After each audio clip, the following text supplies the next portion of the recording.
Praise my soul, the King of heaven, and to his feet thy tribute bring. Ransom him restored, forgiven, full like his precious thing. And praise him, hallelujah, praise him.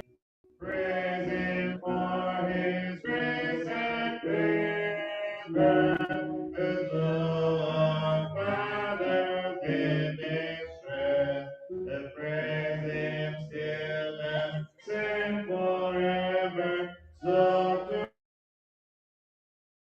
to time praise him, hallelujah, glorious in his faithfulness. Tenderly loves when our freedom really knows. In his hands rescue us from all our foes. Praise him, hallelujah, mighty in his mercy flows. Angels help us to adore him, the holy wisdom. Son and moon bow down before him, earth falling night and day. Praise him, hallelujah, praise with us thy God. Amen.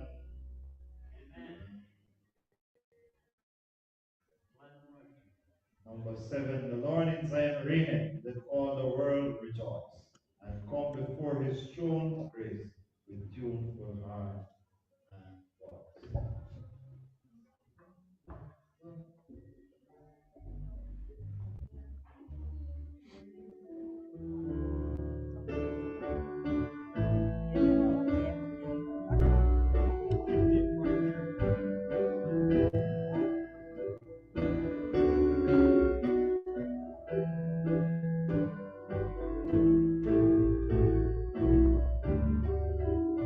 The Lord in Zion reigneth, let all the world rejoice, and come before his throne of grace with tuneful heart and voice. The Lord in Zion reigneth, and there his praise shall reign. Through him shall princes bend the knee, and kingdoms are reign. The Lord in Zion reigneth, and who so great as he is, that heavens and earth are in behold, mighty is he. Crowned his name with honor, and his standard with his testimony beyond the days of old and forever. The Lord in Zion reigneth, to him his heart belongs. Oh, and now his will begin, and then restores his song. Beneath his royal banner, let the redeemed exalt the King of heaven, and crown him Lord of all. Amen. One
Program where we will be looking at our Sabbath PM let's review, and we will be going into a Bible class. And for Bible class afternoon, we'll be talking a little bit on our health. And so we are going to be looking at the Sabbath PM let's review, and we are at lesson number 8. Lesson number 8. And our topic is Jesus, the mediator of the, you are not there yet? Jesus, the mediator of the new covenant. Mediator of the new covenant. What was the old covenant? Anybody remember? It would have been about the what? Sacrificial animal sacrifices. Alright? And so God made this covenant with Abraham. Alright? However, as time goes by, we recognize that God did send his son in the person of Jesus. And so we have a new covenant. But did that nullify the old covenant? Did it cancel out the old covenant? Yes, it did. But that does not mean that the old covenant did not serve its purpose. Understand? Right. So the sacrificial system was pointing to who? It was pointing to? Come on, let's talk together, Bridget. The sacrificial system was pointing to who? Jesus Christ.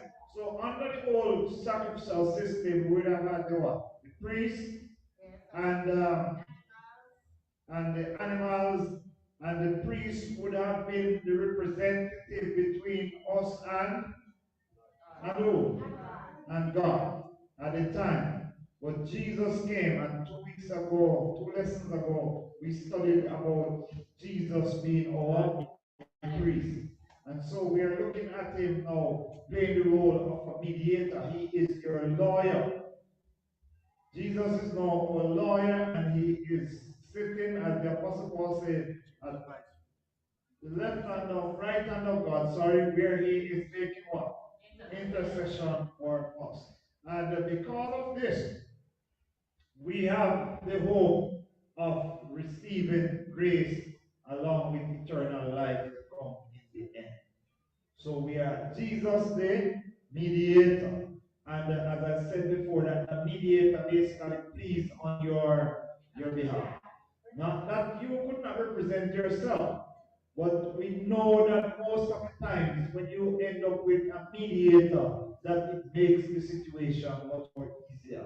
And it is more, there are points that you might not be able to respond to as the guilty person, but the mediator can make a plea for you, and it will come true for you. So Jesus is serving in that capacity as our mediator in heaven.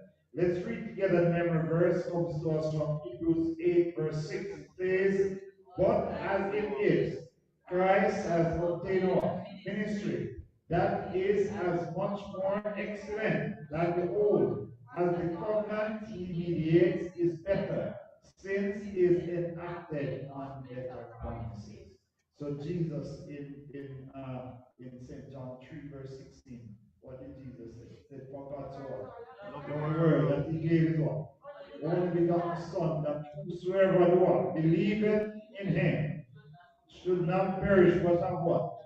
Everlasting life." So Christ came to make things new for us. He came to redeem us from the curse of sin. So whilst we're under sin, it's as if you're under a curse. But once Jesus come in the midst, then he starts to be on your behalf, and you now have that opportunity to repent. And the more and more we understand about God's grace, it helps us to understand our role more as a Christian. Because we need His divine grace. But in order for us to truly receive God's grace, we have to offer grace as well in our own way. Not the grace that Jesus offered, but we have to be forgiving, we have to be merciful, we have to show compassion in order to receive that from Jesus Christ. So I can't be hard on one end, yet I expect God to be soft on the other end. We saw in the parable that Jesus gave of the unmerciful servant, right? Where it is believed that the man went to the king, and let's put it in today's term right away, that he owed the king millions of dollars, right? And he could have asked for forgiveness and a little bit of time to pay, and the king granted unto him. But by the time he get outside, he saw a man who owed him a couple thousand, and he decided, "Listen, man, if you don't pay me, I am going to cast you in prison." And when the man could not pay, he did what he thought he should do. And then the king said, "I heard of your behavior." And the king caught him and threw him in prison. You have to extend mercy in order to get mercy. It can't be that you just want to cover everything. You know, some greedy people, everything they say they want. But if you ever try to get back something from them, no, you can't get it. But that's not how it should be. So it says that we have a much more excellent than the old. As I said, that as the covenant he mediates is better. So Jesus is there, right at God's hand. And one writer said that when we commit a sin, that Jesus will say to his Father, "My blood will shed for this one." And his Father knew what it was like, because as one songwriter puts it, that heaven was silent. Yeah? At the moment when Christ died, one songwriter said that God turned his face away. He couldn't bear the sight. Yeah? It says 10,000 angels crying that day when they saw how sin had put Jesus to death.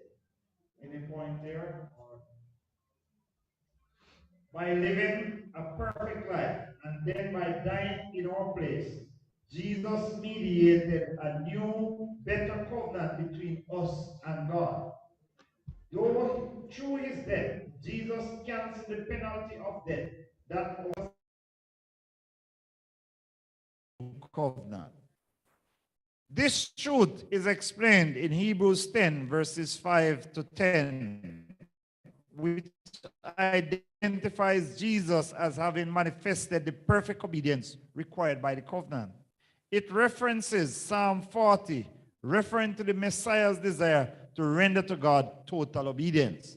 Behold, I have come. In the scroll of the book, it is written of me, I delight to do your will, O my God. Your law is within my heart. In the original context, this phrase, to do your will, describes moral obedience to the will of God. The author of Hebrews uses the phrase to show that the sacrifice of Christ fulfilled the will of God in providing an acceptable atonement, which the animal sacrifices had not provided. For Paul, this psalm acquired special significance with the incarnation of Jesus. Jesus embodied the obedience of the new covenant. He is our example. We have been saved not only because of his death, but also because of his perfect obedience. Now, we could never ask for anything better.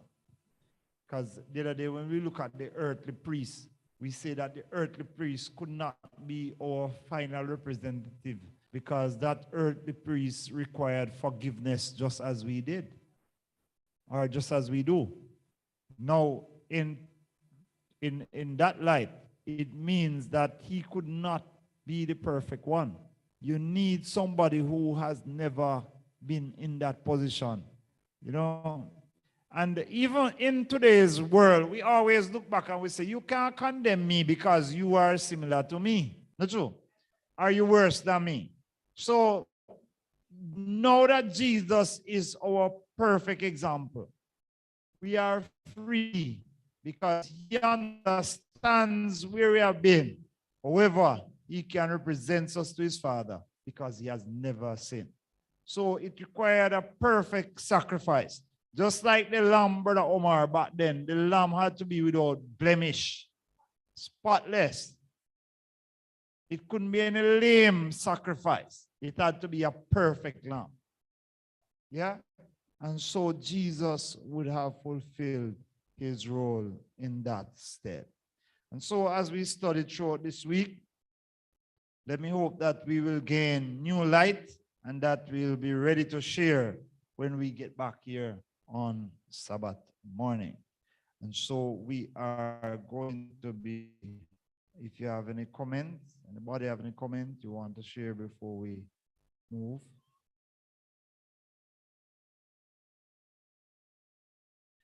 All right, so Brother Eric, if you go down on your computer there, go into the Word document there.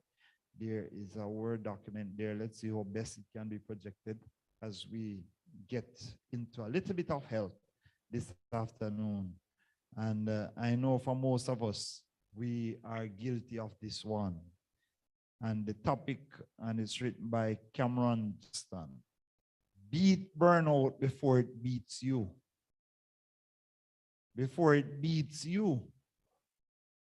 Beat burnout before it beats you. Stanley Cancer, she burn out. So it seems we're going to have to call the fire brigade, Brother Wayne, for a cooling down operation. Huh? If you burn out, you know, you're going to have to get cooling down operation.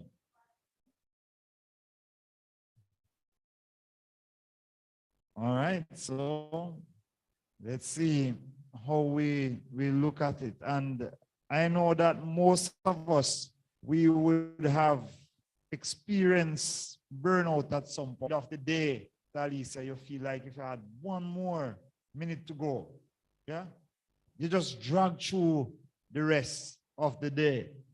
Now, if you scroll up, Brother Eric, below the picture, we are. All right. So offer, are you seeing, brethren? Or is it too small? Can you see it? How much bigger we can get it, but let's try. Move the projector backwards. All right, that shouldn't be so bad now.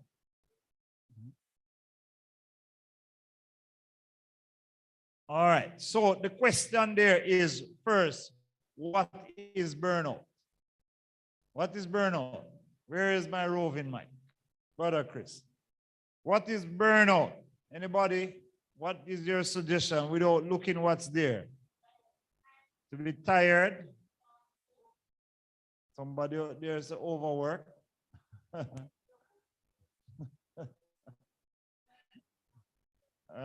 Brother Wayne, you have a point here? All right. So burnout is when you believe that you can't go any further. Isn't that very bad?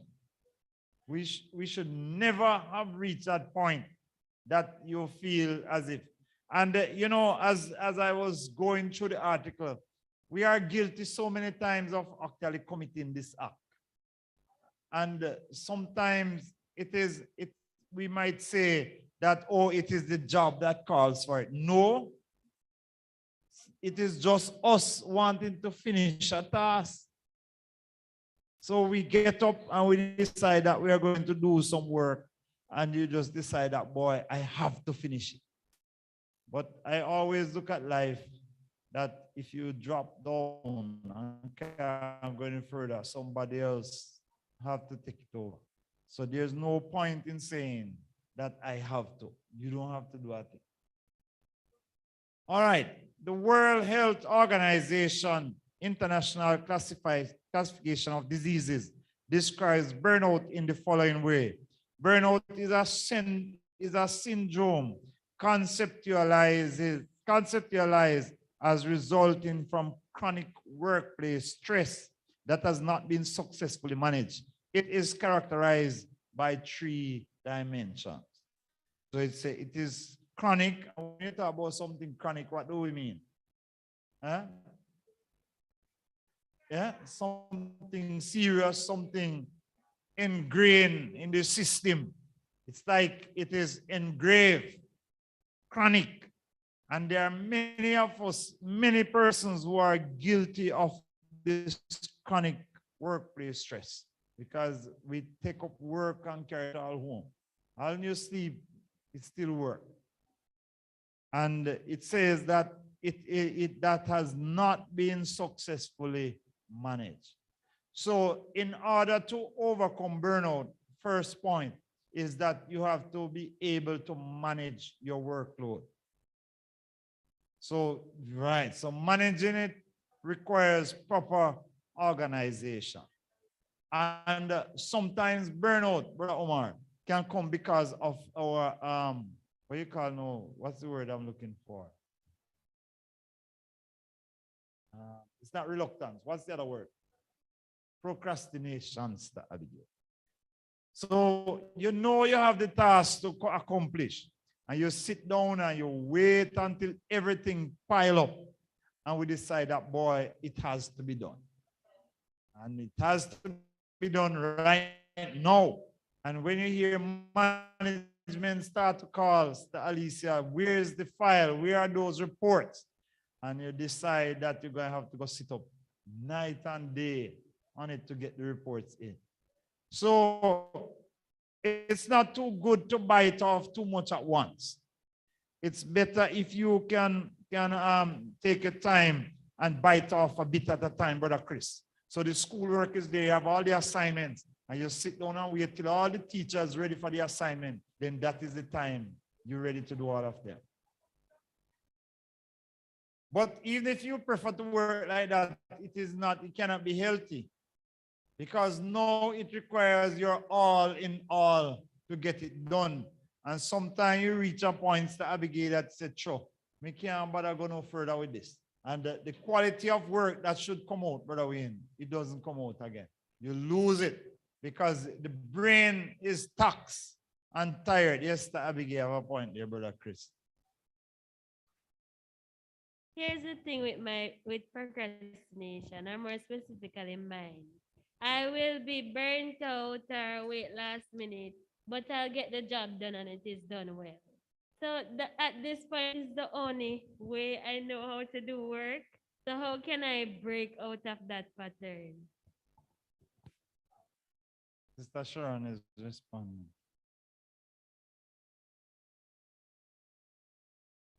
And break out of the pattern by planning your time. To say, don't wait for the last minute. Better you finish it early and get it out of the way than wait until last minute. I see Alita was almost frustrated last week when the current went and she had her sectional to honey. And she had it 2 or 3 days before the day when she chose to do it when the power cut. So if we do things early, prepare, you have it to do, whether you do it next week or tomorrow, do it today. That means when you get something else to do, that one would already be out of the way, and you have enough time to manage the one at hand, put it out of the way too. It can't be stale when you finish it to hand it in next week. Once you finish it, it's done. So, and don't allow everything to pile up. Do things in stages. So if you get one today, do that one today. And you get another one tomorrow, do the other one tomorrow. Don't wait until Monday to do the one you got today and the one you get tomorrow. That will surely burn you out. It will kill you. And there are many persons who end up with the high level of stress. So let's look at, they are saying that burnout is characterized by 3 dimensions. One, feelings of energy depletion or exhaustion. You feel so drained that sometimes even for days, Mr. Header, seems like the body cannot come back. Cannot come back. Feelings of energy depletion. And some of us have to go live on supplement now in order to boost the energy level, to get you going, which is not good. 2, increase mental distance from one's job or feelings of negativism or cynicism related to one's job. So once you get burnout, you start to increase mental distance. So you know, because of the pressure, you have your enough, Stalisa? Coming to you, brother Chris, Stalisa. Because of how the work is now stressing you, you get up and you don't feel like you want to go to work anymore. Because you know what lies around the bend. So you don't want to do that.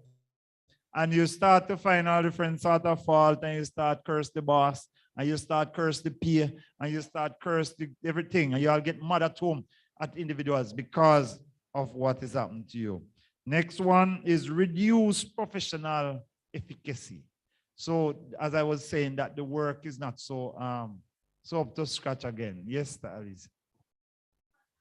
Or burn you out more. Physical activities or mental activity?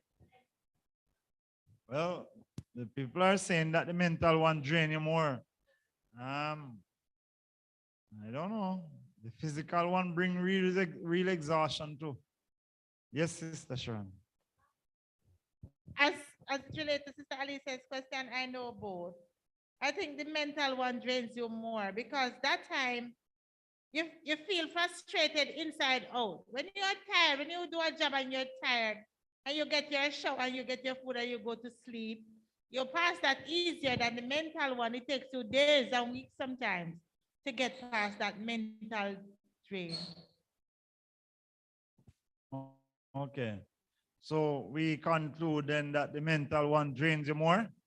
Well, it can, but I think it's almost a balance, for me. Because when you're physically tired, it's like it tucks everything on you. Well, the mental is there, but I think it's kind of shared. While anybody can experience burnout, there are some specific personality traits which can highlight a risk of experiencing it. At highest risk of burnout are idealists. Who do we classify as idealists? Anybody? Person who wants to to be perfection. No, not really. Yeah.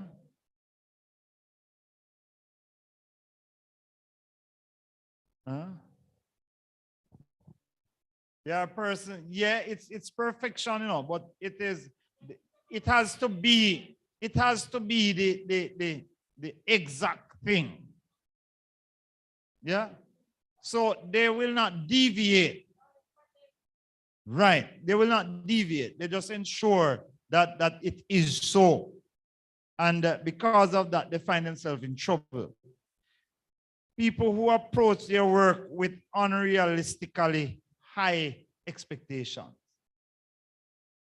Perfectionists with unrealistic expectations of themselves and others. And helping professionals also get burnout. And on the list, I don't want to look around there. Do you see the list there?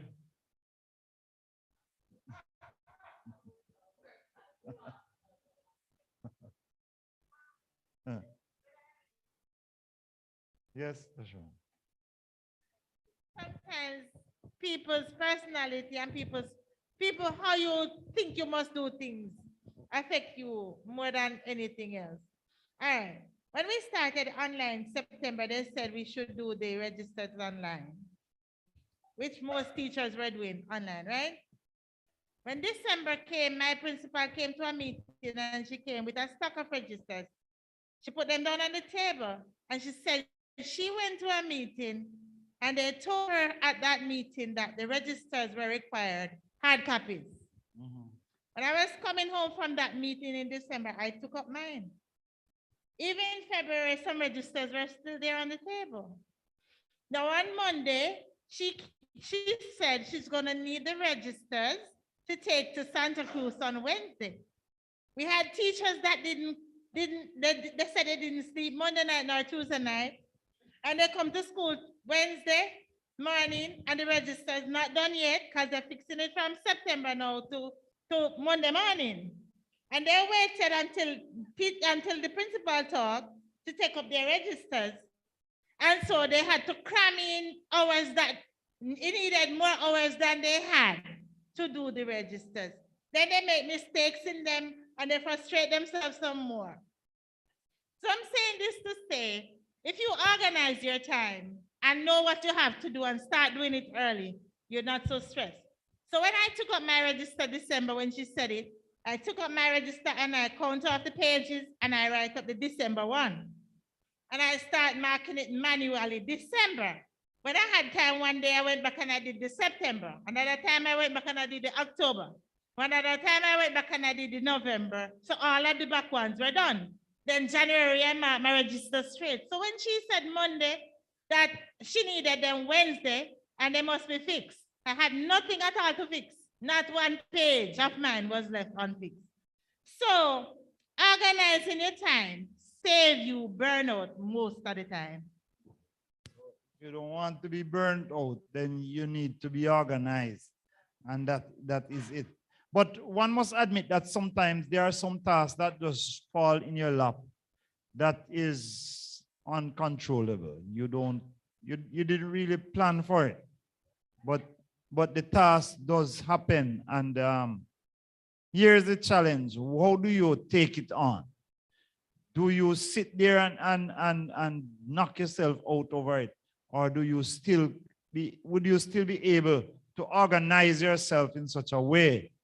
And this is where you have to start thinking how to get a task done without having to give up or paying the high price. So I know that I have this task to be done. We have this styling to be done. How do I get it done in such an easier way? Yeah. So there are several ways that you can organize. Sometimes it is all because of poor organizational skills and poor management of projects that puts you in burnout mode. Because you could have simply asked for assistance, but you sit there with it and you decide, boy, it is me alone and I alone going to do this thing. Organize it, man. So even in the home, there's no point to get up one whole Sunday and you're going to start from 6 o'clock Sunday morning till all when 9 o'clock Sunday night. You're still at it. When it's not you alone living there. And then Monday morning, you say, boy, I'm so exhausted. I can't make it. You need to ensure that, yes, Brother Wayne?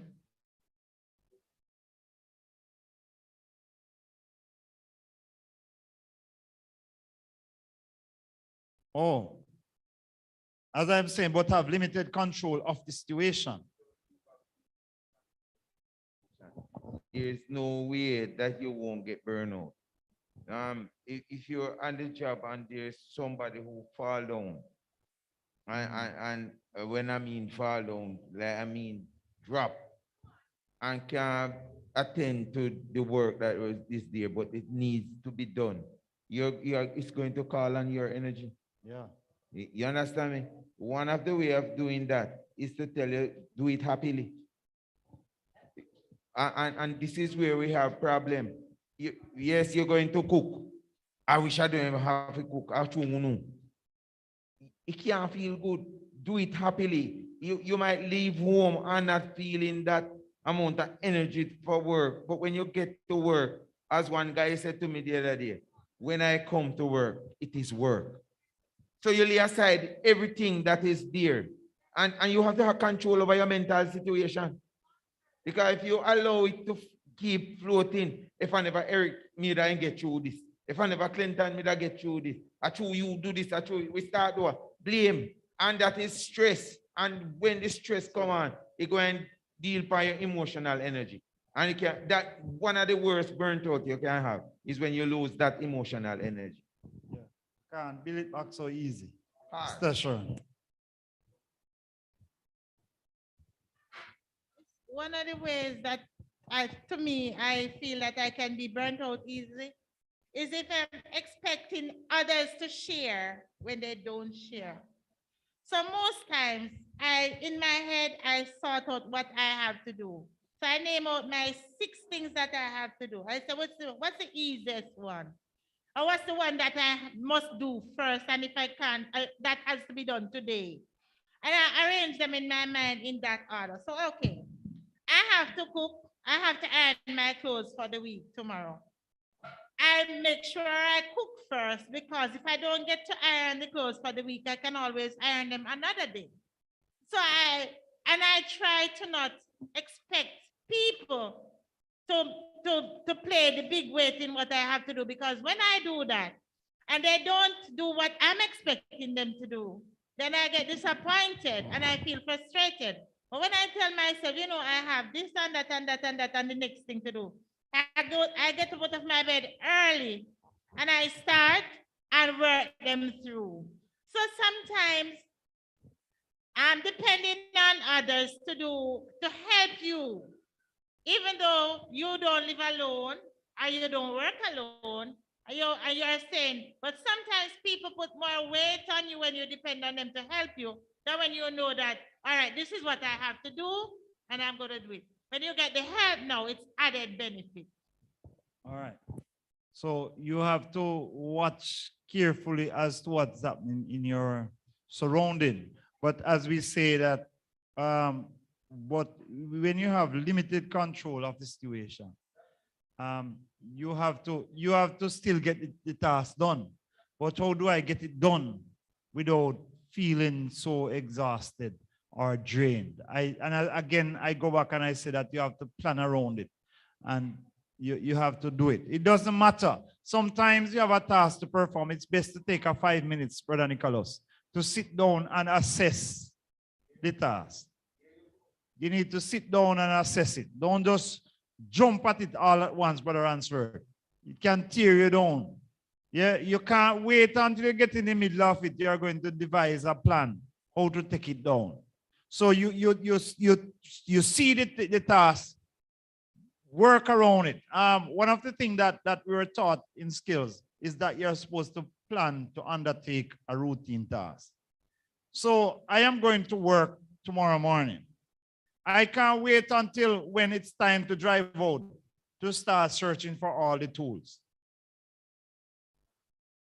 So you wait till you're ready. When it's time to you eat your breakfast and you're there, you lay till you say, well, all right, I'm supposed to reach work at 8. I'm supposed to drive out at 7:30. So at 7:30, when I'm supposed to get in the car, I start search for the tools, and then somebody take a piece and put it here, and you piece of material over there. So or you should have gone and get the material from the day before, but say, oh, I'll get them on my way to work. When you get there, the hardware had a problem. They could not open on time, and now it starts to push you back.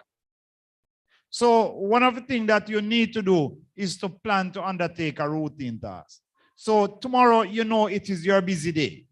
Those plans should have been in place long ago, that you say, this is step 1, step 2, step 3, step 4, and I finish with this one.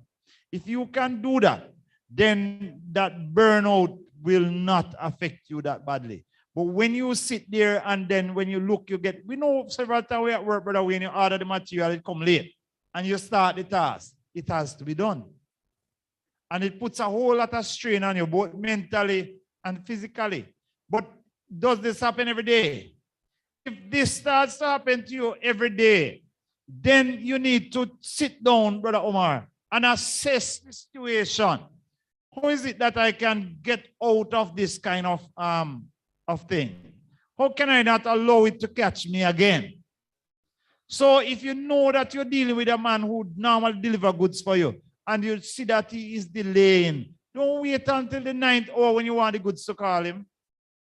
You call him before so that you can get the thing on time, so that you don't have to be stressing yourself over and over. Now, one of the first concepts, next paragraph, brother. Somebody have a question? Yes, Alisa. It's hard, but not burned out. Yes, you can. Yes, you can. But if you go back and we look at the first 3 points there, it says that feelings of energy. When you burn out, you have feelings of energy depletion or exhaustion. So you can barely but hold up. You're actually falling down. And the next one speak about increased mental distance from one job. So you just feel frustrated and you just want to leave it and get out. And your efficacy is out. Sister Sharon and Sister Lisa. People can be tired and not actually work any forceful work, you know. Because what you do other than the work can frustrate you as well and drain your body energy too. And how you eat has to do with that too, and your level of exercise activities. So some people, you see them sit down every day, not that they are working and tired, but they are always tired. And they tell you that they can't manage. The energy level is lacking because of probably things that they eat and things that they don't eat, or things and their lack of exercise and activities. So the body is just there running to a tracker. Sister Lisa.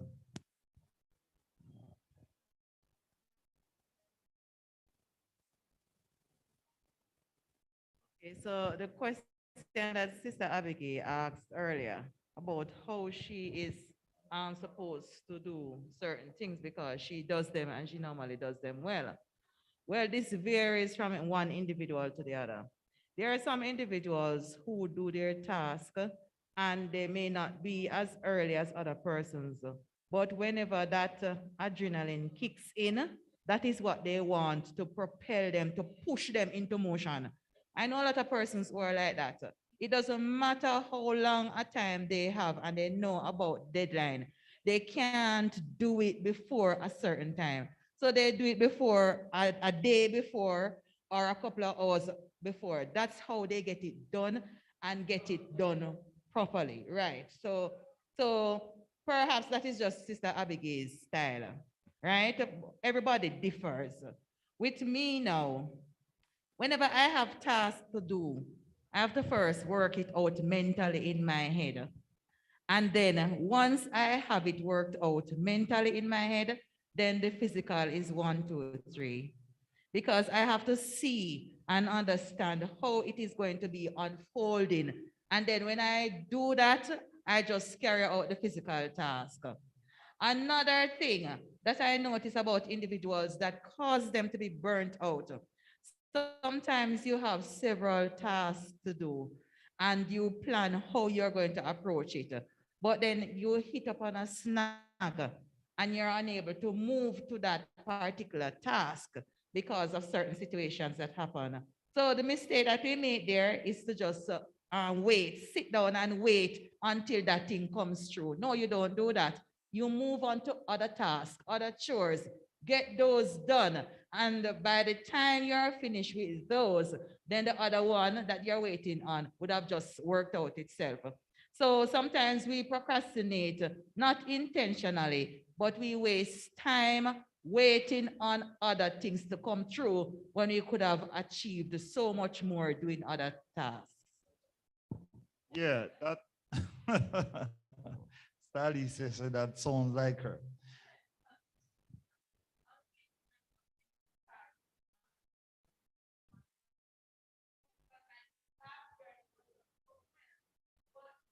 And I keep saying, no, I don't want to do that task again. So the task is ready for Monday. And she sent me an email yesterday about start the task. I know the task not start and it is due on Monday. But I know that Monday come, it will get done. Don't worry about it. Well, Sister Sharon did mention about the register thing. Well, it did catch me but it was no fault of ours anyhow, because we were told that they did not require unlike you had the understanding that you need a physical register. We were told that all we have to do it online. No, we didn't get that. Up to January, they were still saying that it is online. But the good thing is that we had it online, so we could easily go back. So all I did was just get some help and get it done. Master Abigail and some other individuals, we just get on it. The task was accomplished. But as I say, and then when I recognized, because Sunday I was out all day, and Sunday night I was up for a good hours. But then Monday morning I get up, I tell myself, I am not going to no class, go teach no class, and then come back home, come stress myself to finish this. So I took the day Monday and stay home and accomplish it. So that's why I said that you have to strategize how you're going to accomplish it. Because if I had gone to work Monday, I would be like some other teachers who were there Wednesday with it and Thursday morning with it, same way when it go away. But I decided that I am not going in. I am taking a day. And I told my superiors explicitly that this is what I am at home doing. I am accomplishing that. So as I say, it all depends. You can't, Sister Listen, right, said you can't take on too much one time. That will blow your bulb.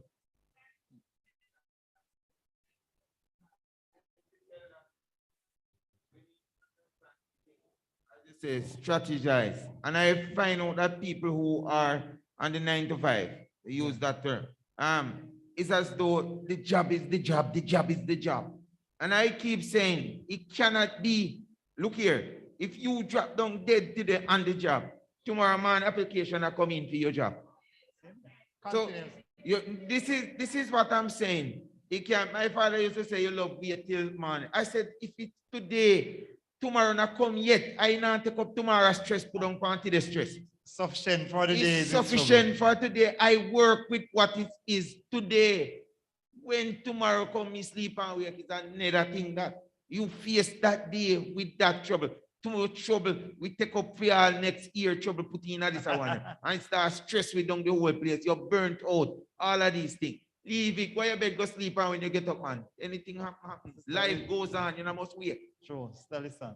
Then Stasha. Stalisan. Sufficient for the trouble it's there. Right, you're right. So I tend to agree with Elder Wayne. When you have tasks, it makes no sense if you are going to complain and worry and mutter and grumble about it, because that in itself is putting stress on you. So whenever I get a task to do and 10 more pile on, I just look at it and say, it is all in a day's work. It is something that I have to do. It has now become my job. Whether or not it was once Cinderella's job and it is handed over to me unfairly, I don't bother to talk about that or argue about that. Once the task is given to me, I embrace it and I take it on as my own. And I love it and I do it. And I just focus my attention. So a lot of persons, they focus their attention on how unfair this is and how unfair that is. While they are there grumbling and muttering and complaining, I am well on my way working through towards the end of doing that task. All right, we're going. All right, thank you. Sister Sharon, you have a point, or we can roll on? Huh? All right, there's so much to be covered here. Yes, Sister Sharon. I try to find an easy way to get my task done. So I don't have the time to worry to say, man, this, that. And if it takes making a different way, like when you stop to do, when I did my vacation leave 4 years ago, and when I went back to work January morning, every page of the register was wrong. And my principal, when I showed her that every page of the register was wrong from September, nobody monitored the teacher that was there. When I showed her, she said, well, Mrs. Robinson, it's your class.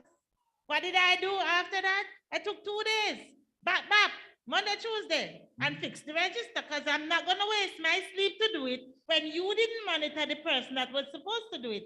So the government hours had to compensate for me fixing it. Exactly. Yeah. So you have to work around it. All right, we need, Brother Wayne, say one last point there for now. I heard Sister Lisan say it, and I believe in it. If the task is thrown on you, it don't make no sense stand there and vex and quarrel and complain over it. Just look at a way which is easiest to get it done and get it done. I tell people, if me are you there now and we are easy, you know me, and we don't, and you me tell you say this is where I'm at. It makes no sense you bother because all you're going to frustrate me. We finish. If you want to have a different discourse and come up with something new. But you can't just keep on chatting. All you do frustrating me. Stop. Tell me something new because that's not working. You know, I have learned over the year and see how sometimes understand how sometimes psychologists. They said that if you want to hypnotize a person or you want to hypnotize him about the keyboard, you talk about the keyboard 1 million times and I hit him. So me realize that some people are being taught how to hypnotize, want you to do it. And people just look on you and say, just simple foolishness you do. Because me don't see through a long time. We need to understand if the thing not working this way, try some other way. The man pushing the jack in there and in the keyboard and it's that make one sound. And he take you out and push it back again. And the same sound. And you just did keep on open one time. That will make the sound. Pull the wire them, see what I go on, or pull the keyboard, see what I go on. Fix it. Done and gone. Yeah. Why did they complain? I will do this all sitting here. Mindful. They say if you keep on doing the same thing the same way, you'll end up with the same result. So if you want new result, then you need to change your strategy. All right, one of the first concepts we need to understand the difference between excessive stress, Sister Alicia, and burnout. Excessive stress is the overuse of our coping capacities caused by too much activity and change.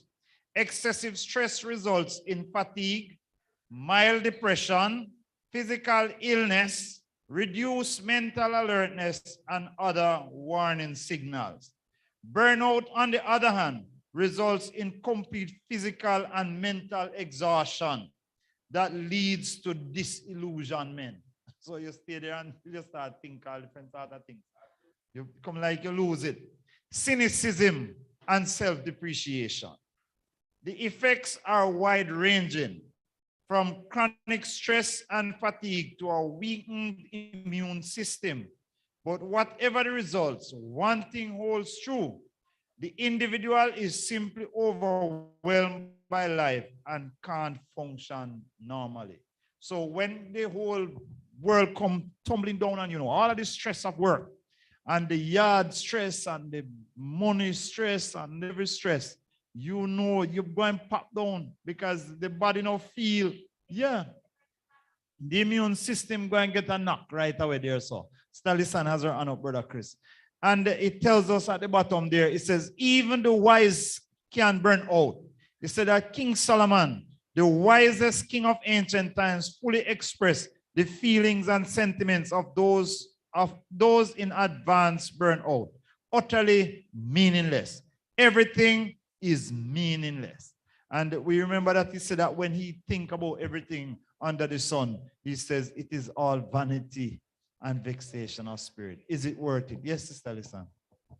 So it is said that we are to learn to, we work smarter, not harder. Yes. But sometimes before you can really get the opportunity to work smarter, you have to work hard first, right? For example, you know that you have lesson plans to write, and you don't really like writing lesson plans. Did you know if you do it well for 1 year, you never write another lesson plan from scratch again? All you need to do is to tweak it and to add current events and current situations to your lesson plans. And bap, and you're through. Another thing about accomplishing tasks, try and have fun doing it. If I have 1,000,001 things to do, I am going to try to do it different ways. That is easier for me. I remember some time ago, I had some analysis to do for the entire grade 8 and grade 9. And I had that task to do alone. I try all kind of different ways until I find a way that I love, that suits me, and a way that I enjoy. And that is as if I couldn't wait to get on doing that particular task. I just want to hurry up and get to it because I was enjoying it so much. So sometimes, yes, we have difficult things to do, but we must try and find some way that makes it lighter and more enjoyable. All right, Sister Alicia. Yes, so you need to enjoy what you're doing. Have fun while at work. I remember Brother Wayne saying one thing in Bible class not too long ago, that if the house need cleaning, and if it don't clean, it not going to die. When you're tired, leave it. It will, the next day when you rejuvenate, you can clean it. So I used to clean every minute of the day, every second. But I stopped doing it now, it's not going to die. Nothing is going to happen to it. Leave it until you feel the energy to do it. Yes, you need to understand that because honestly, when you stay there with a task and it begins to build up on you, it makes you so frustrated that all you want to do is just start snapping at everybody that come your way. Because Brother Chris, Sister Listen has run up. You just want to get out of it. So some people don't want to go home, they don't want to go to work, they don't want to do anything. They just want to, I don't even know what they want. They don't even want to take a taxi. And they are just dragging themselves. And I always say this to individuals, once you're tired, stop. Even at school when I'm teaching students, I say, if you're tired on the job, stop. Because I have seen where tiredness, Brother Omar, cause foolishness create accident. Because you're there tired and you're just dragging yourself along till that screwdriver just slip or the knife slip or some tool that you're using slip because of the tiredness. If you're tired, put it down. Even teaching, Sister Nikian, if it is frustrating and you're getting tired, put some work on the board and go sit down on the desk and allow the students. And sometimes the students need a break too. So you know what I normally, well, my level is different from you guys still. But what I normally do is most times I will teach, if it's a 2-hour session, I only teach for 1.5 hours. Because the students not going away with the other half hour. It's like you're wasting time with them with the other half an hour because the brain just starts shutting down. And because of that, students don't want to go back to your class. They know that when they leave this teacher class, they drain. So, but the next time they want to come to your class, sometimes they say, sir, remember, say you promise, say, normally, run no full 2-hour class and say, yeah, taking an extra 15 minutes today. And they will work with you. But if every time they come, teacher go across all the very class time, teacher gone we over class, attack, go away. Yes, Sister Listen. You know that sometimes, sometimes you learn how to maximize on doing your task from a mere mistake. Sometimes you're going ahead and you're doing some things and you made a mistake. And then when you look, you say, wait, but this works. And so you start approaching your task from that angle. Another thing too is that they often say that if you love what you do, you never work a day in your life. But if you're frustrated with the job that you're doing, you do not love it, and you can't wait until the bell ring to go or whatever the case may be, you're going to be stressed out and burn out. But if you love what you do, it's as if somebody have to be pulling you away from that thing. Yes, even though you love it, you may still be burnt out, but at least you know that you're doing something that you really enjoy doing. All right, Brother Wayne. I think we need to understand who we are. We are just mere mortal beings. Huh? Yes. We are not, I think sometimes we make some outside world thing cause this to us. We are not no superhuman. We are no Spider-Man. Eh? We are none of those things that inanimate things that people, their children, them watch. How can it be done? That cannot be done like it. We are no superhuman. We are just mortal beings. And so we need to understand who we are. When we understand who we are, then we know. You want a job to be done? Are you telling me that you want a job to be done? Yes, that is a means of saying that you want it to be done. The other day we were in Malvern and then the door came, we get the late and everything. Or the door couldn't fit. And we were there working on it. And we just say, well, we said to ourselves, pack up one time, nail up one piece of something against the door and go home. Yeah, you're tired, left it. Some people will say, boy, I can't live. What do you mean say I can't live? That can't live. Then I hit now dead. Me are dead. Anybody want to come and do what they want to do, you can come and do it. When me reach the limit, when me say me finish. Even if me up a bush, and me tired, me sit down on that tree if I'm 4 or 5 hours, whistle, sing, laugh and talk. If me have nobody to call, they walk out if you do, but me not ready yet to do it for me now, kill myself. Sister Heather has a point down there.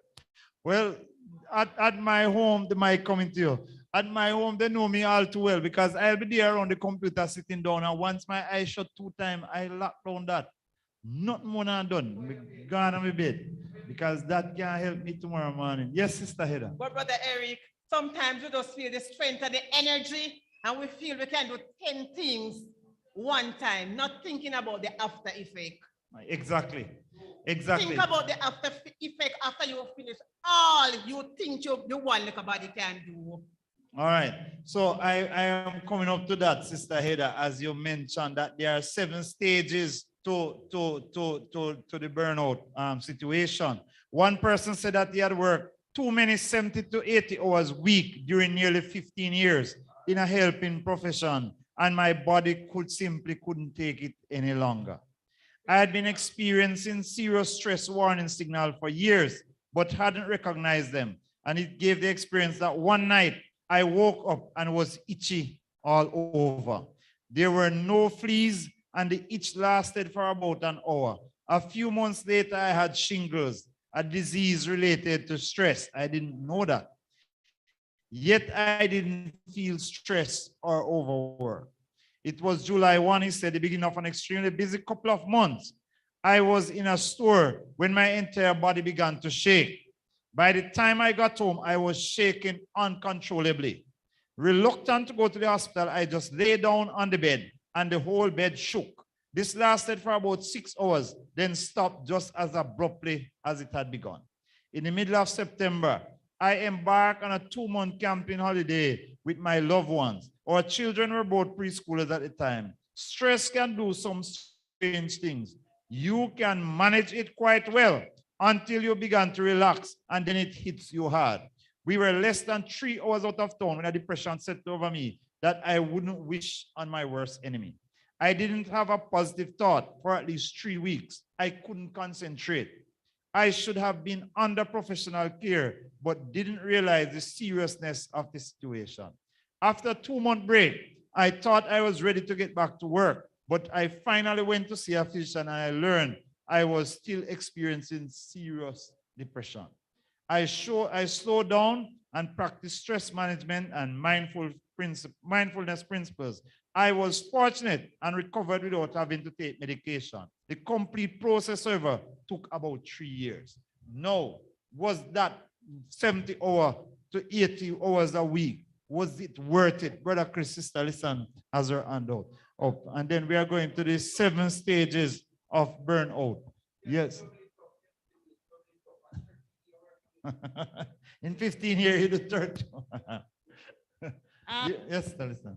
we know that exercise is a great stress reliever. Yes. And many times we say, boy, I don't have the time to exercise. I don't have, all it requires in a virgin is just half an hour. You're not only doing it for the physical body, how it looks, but you're doing it for your mind. And I guarantee you, if you take half an hour for at least 4 days out of the week, you would be surprised to see how well you handle and manage your stress. Because I try to exercise at least 3 times for the week, 5 times for the week. And after I'm through exercising, you don't want to imagine the sort of energy burst I have every single morning. It's just like my adrenaline is up all day and I really don't feel stressed. So exercise relieves a lot of stress. So we could try that. All right. Very good.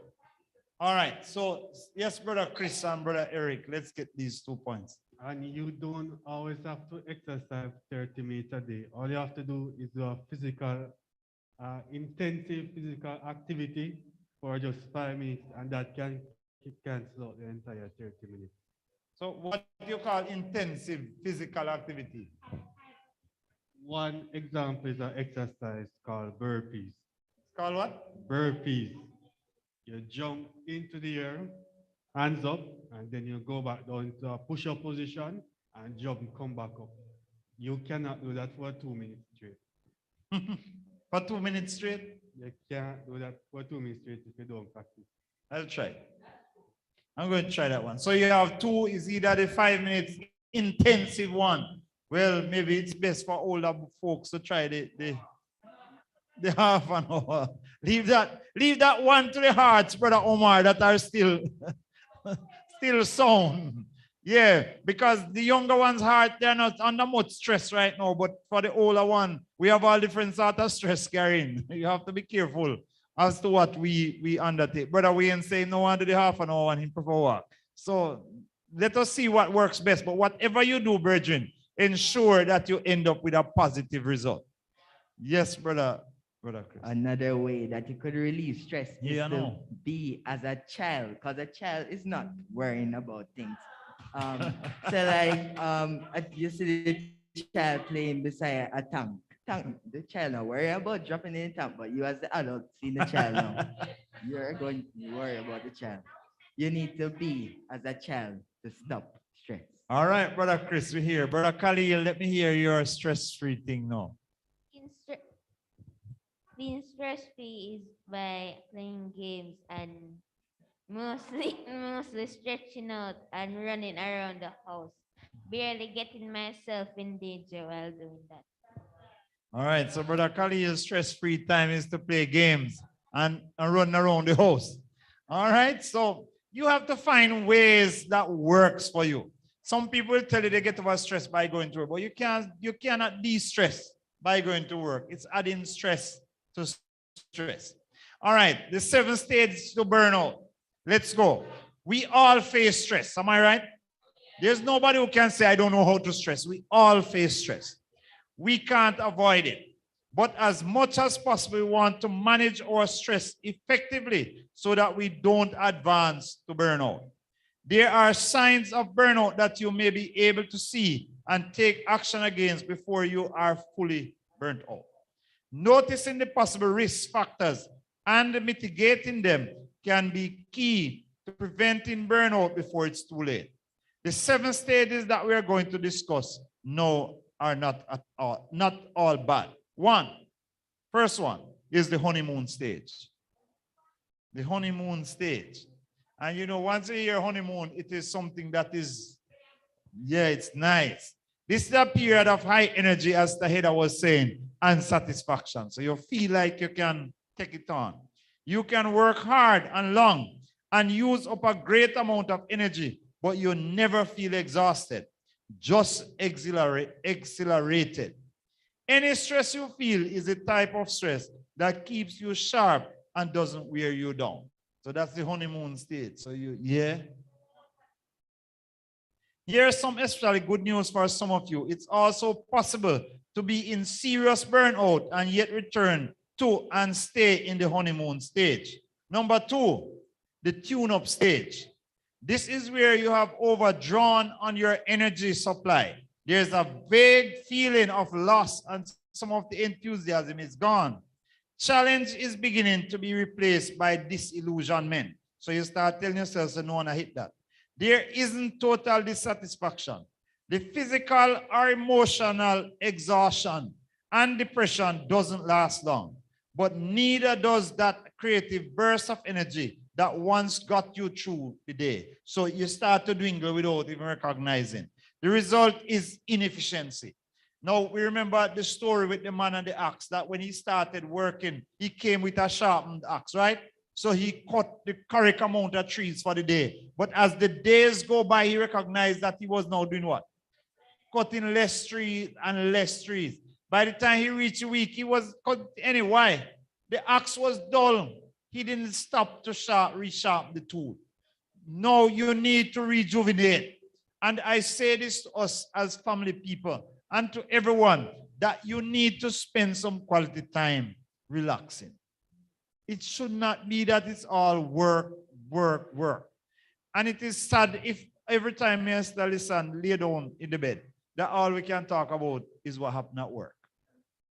That is depression. That is depression, Brother Wayne. There must come a time when you can say, well, I am going to find a movie this evening and I am going to watch it. It's not a sin, Virgin. You need relaxing time. When last you sit down with your family and say we're watching a movie together, a good family movie. You see what I mean? You need that time. Put it in your schedule, Sister Alicia, and ensure that it happens. I don't know how you're going to fit it in, Brother Omar, but put it in and say, this is, you remember we used to have our movie night? Yeah, we used to have movie night. Even though the movie was watching me. But at least I tried, Brother Wayne, not so? I tried. So I give my best to it, but I know that if I want to start to sleep, it doesn't matter. I don't have to be tired, but just give me something to watch on a screen and I am out in seconds. That is typically me. But it is good, if it's in the gesture of it, Brother Ransford, that when you're married, that you sit down with your wife and say, come honey, this evening, put away the work. It's movie evening. Help with the work around the house so that the things can be done and we get it together and let's watch a movie. Yes, Sister, listen. Where's the mic? The mic run away. All right, while the mic is going through early warning stage. Go ahead, Sister, listen. You know that sometimes I must admit that when I am relaxing, I feel guilty because I just feel like I'm wasting time and there must be something that I can do. So sometimes, even if I get through my chores early, I have to keep on reminding myself that I have done everything and there is nothing else for me to do. So it is okay to relax. So sometimes I have to actually force myself to enter into that relaxation mode. You know me all too well, you know, that when me say I done, me done, you know, nobody no need call me with nothing more. Me done. And if the task is there piling up, I am not touching it until I feel the urge to really take on certain tasks. Because taking on certain tasks, I have learned my lesson. I paid the price for it already, and it won't happen to me. It wasn't a serious accident, but it could be worse. Because I remember I went to a concert in the earlier days, Brother Wayne. You might hear me share it already. And we came back and, you know, we're tired. And the morning we had some grass to cut over the hill. And I was there the morning, went there late, mashed it well sharp, and they're chatting and just chopping, just dragging away. And I just pan up like about 3 blade of grass, Brother Omar. And the machete went straight through it, straight into the shin. And I told myself from then, if you're tired and you're not up to the task, don't take it on. Leave it where it is. So they could be calling you 100 times, Brother Omar. If you don't feel to take up the waka there, make it stay where it is, man. Go sit down and rest. Find somebody to talk to and give yourself a break. It doesn't mean everything, brethren. Don't worry, start thinking that, oh, I need the bills to be paid. And yes, the bills have to be paid, but it does not mean that you're going to kill yourself to pay the bill. Because when you're dead gone, the bills will still be there. Brother Eric, you see that same phone, it's a stressor. There are at times when I just turn off my phone and I don't pick it up until perhaps the next day. And when I pick it up and I look at it, the amount of messages and all kind of stuff, there must be some time when you just put away the phone and you just say, all right, I am taking a break. Because for me, my phone rings ever so often and that stresses me out. So at times I just put away my phone and for 8 hours, I don't pick it up any at all. Let the phone rest. So put away the phone and put away something that stress you otherwise. Early warning stage. We're running over brother in time. Yeah. Things will stress us. Yes, they will come. But there are times I often said, and just as Sister listen talk about the phone. I'll be at work and you call me already. When me take up the phone and look, you call me back again. And me look here, I am working. So I tell my wife, when I'm at work, don't worry about if you see me come home and I go through my phone. Because when I'm at work, the phone is working. So you don't need to if it's important, I'll call you back when I get a break. But that is what it is. You cannot, you have some people as one, ping, you have to see a home message. Ping, you have to see a home message. You see, I lead you to stress. And I said to people, don't message me. Because me have to stop now when me at work now, we go type back. And me can't type so fast. And all of that. Give me a call. 2 seconds and we hear what you say and me answer and it done. Why it take 2 hours if it done? In a text. And if it's important, Anybody come up with this name text, come up with idle people work. Very idle. Yes. Because one whole conversation, you could say all the way you are saying in 2 seconds. And it done. You did a 2 hour. 100 text messages. 100 text, and you can't do the conversation. Who? Ah, man, you can't get me, man. Well, I recognize that for myself long ago, that if you follow to respond to message, especially on somebody in a chat, before you know, and you look at the phone, Brother Clinton, you want to know how much time you really waste? Just try deleting all of those WhatsApp messages after you finish the conversation. And within split second, you realize that you're deleting over 100 and odd text messages. Yeah, you delete and sometimes if the internet is not that strong, you are there waiting on the person, so you keep on glancing at the phone, waiting on the person to respond to you, for you to respond to the person. No, that is stressful. All right, early warning stage, stage 3. Now the symptoms of burnout are more noticeable and there are stress warning signs. So when you reach point number 3, Brother Wayne, the early warning stage set in. And here are the early warning stage. Headache, indigestion, or sleep difficulties. So you go lay down. And no sleep, you really sleep when you go lay down. You just lay down and get up back.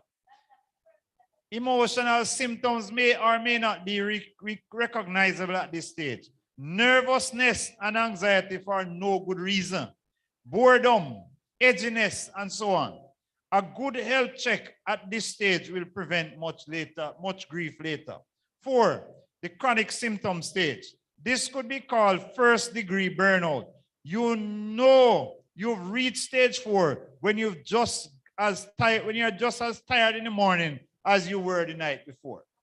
So if you feel that say, you are go. Your sleep habits are short. And no matter what you do, you can't get enough sleep. The physical symptoms become more pronounced. You become irritable. Your skin breaks out in hives or eczema. Dizzy spells, shortness of breath, a pounding heart, and changes in blood pressure may be common. Numerous health conditions may affect you. None of them will be good ones. Well, be careful. Psychological symptoms also increase. You're emotionally exhausted and feel drained. You erupt in anger in situations that previously would only have caused minor irritation. Depression rolls over you like a tidal wave and you can't escape. Get help immediately. Fortunate is the person who at this stage has a good friend or family member who can tell them hard truths. So you want somebody like me to go lock down Stalis on computer and tell her, say, "At time to go to bed."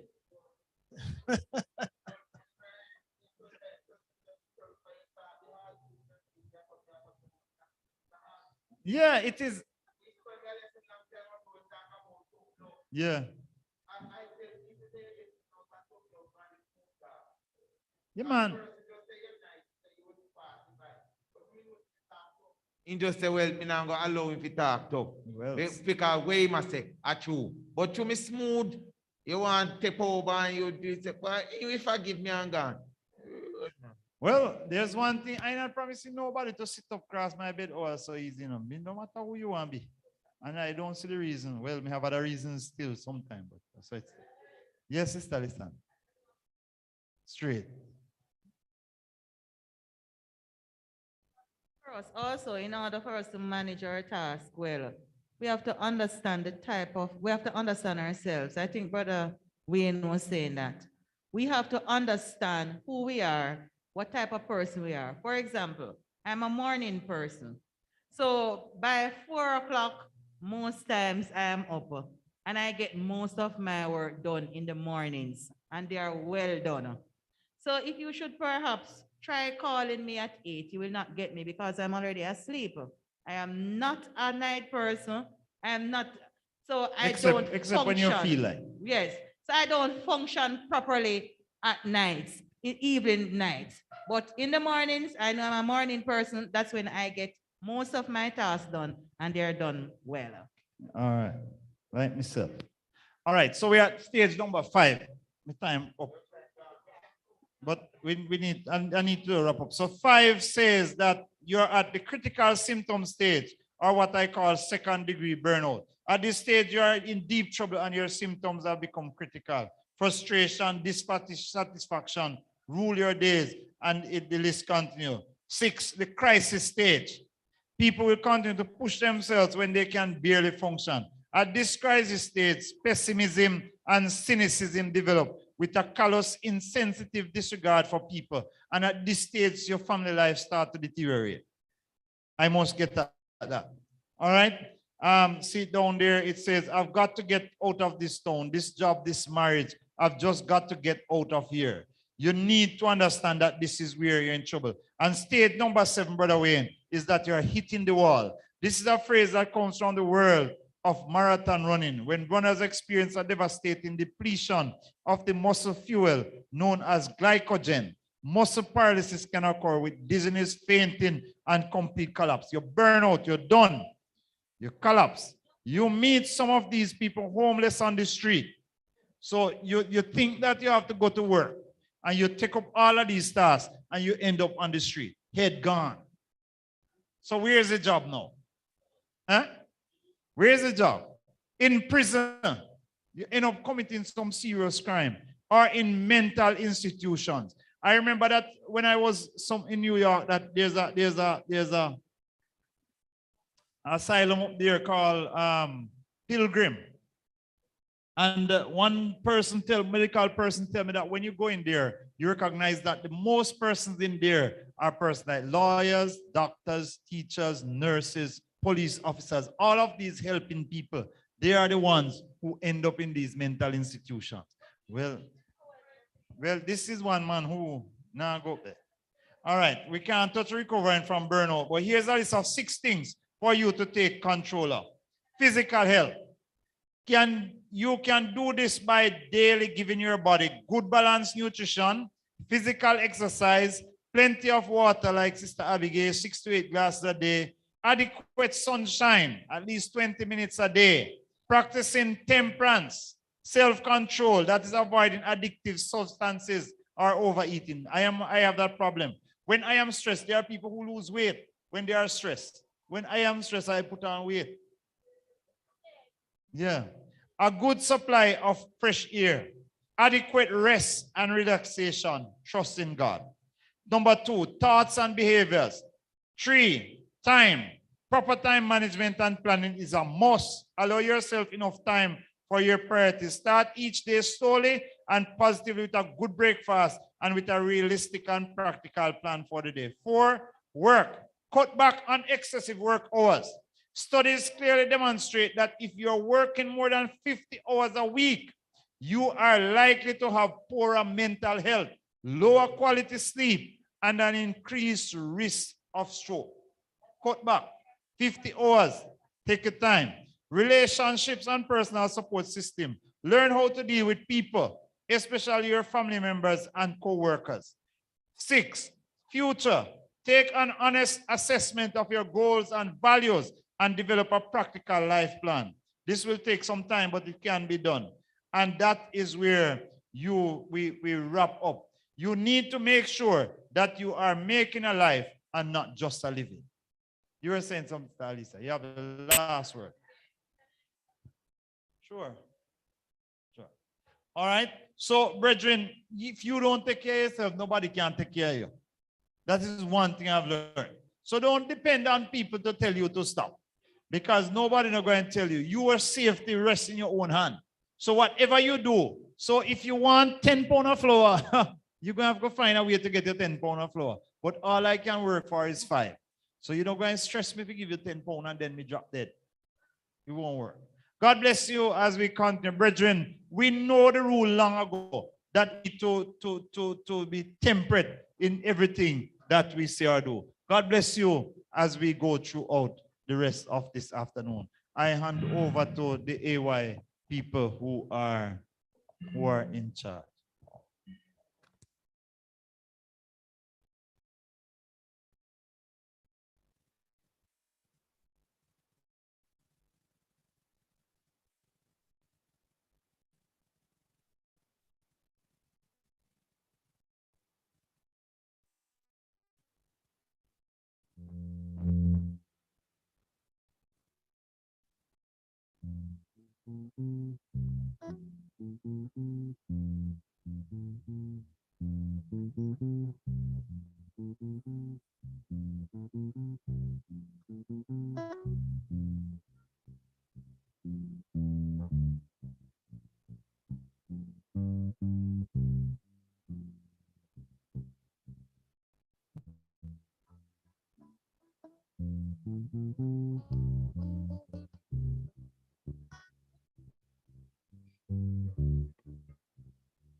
praises unto God, sing praises.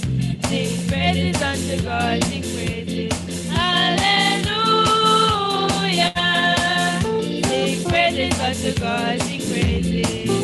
Sing praises unto God, sing praises. Hallelujah. For God is our King over all the earth. Sing praises unto him with understanding. So clap your hands and shout, woo! All ye people, for he is to be praised, to be praised.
a new name in that land, in that sunny land. New name, precious name, in that sunny land.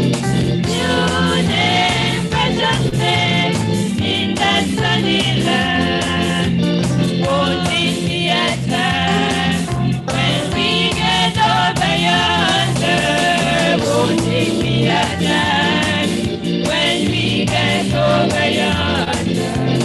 Won't it be a time when we get over yonder? Oh, won't it be a time?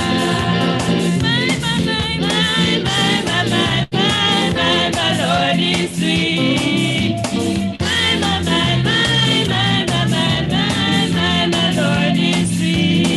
My Lord is sweet. My Lord is sweet, my Lord is sweet, my Lord is sweet, my Lord is sweet, my Lord is sweet. My Lord is sweet, my Lord is sweet, my Lord is sweet, my Lord is sweet, my Lord is sweet. Jesus is so sweet, Emmanuel is so sweet. Jesus is so sweet, Emmanuel is so sweet. Every rock we rock upon, Jesus is so sweet. Every rock we rock upon, Jesus is so sweet. Give me that old time religion. Give me that old time religion. Give me that old time religion. It's good enough for me. It was good for Paul and Silas. It was good for Paul and Silas. It was good for Paul and Silas. It's good enough for me. Closer than a brother, my Jesus is to me. He's my dearest friend. He's everything I need. He's my rock, my shield and hiding place. Closer than a brother, Jesus is to me. Why worry when you can pray? Just in Jesus, He will lead the way. Don't be like doubtful Thomas, put a faith and trust in Jesus. Why worry, worry, worry when you can pray? Why worry when you can pray? Trust in Jesus, He will lead the way. Don't be like doubtful Thomas, put a faith and trust in Jesus. Why worry, worry, worry when you can pray? What a revival in my soul. I want a revival in my soul. I must have cried to the blood of Jesus to get a revival in my soul. The preaching of the gospel soon be over, soon be over, soon be over. The preaching of the gospel soon be over all over the world, all over the world, all over the world, all over the world, all over the world. Amen.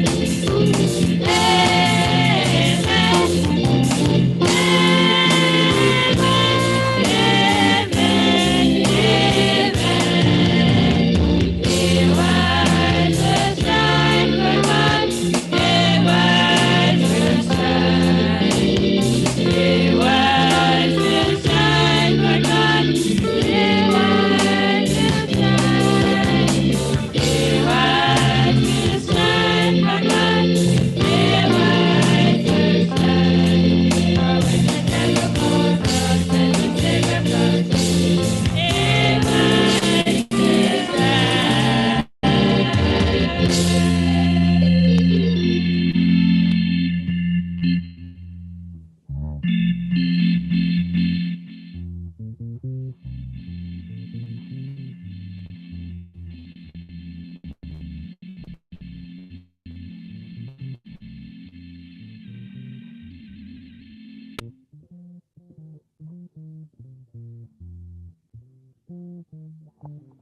Good afternoon, everyone.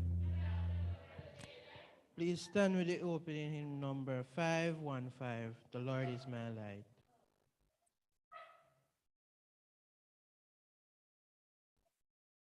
515.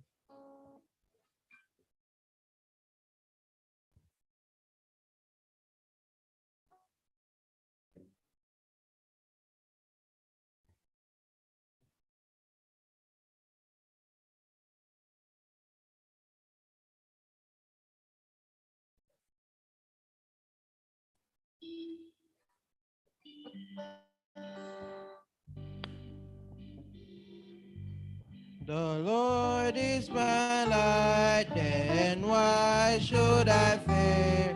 By day and by night, His presence is near.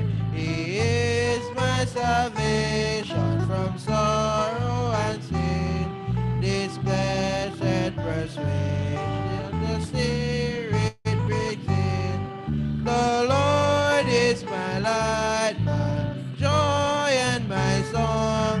By day and by night, He leads me along.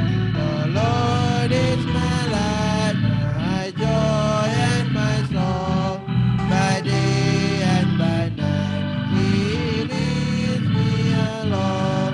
The Lord is my light, no clouds may arise. Face longer than sight, looks up to the sky. Where Jesus forever in glory doth reign. Then how can I ever in darkness remain? The Lord is my light, my joy and my song. By day and by night, He leads me along. The Lord is my light, my joy and my song. By day and by night, He leads me along. The Lord is my light, the Lord is my strength. I know in His might I will conquer at length. My weakness in mercy He covers with power, and walk by His faith He holds me sure.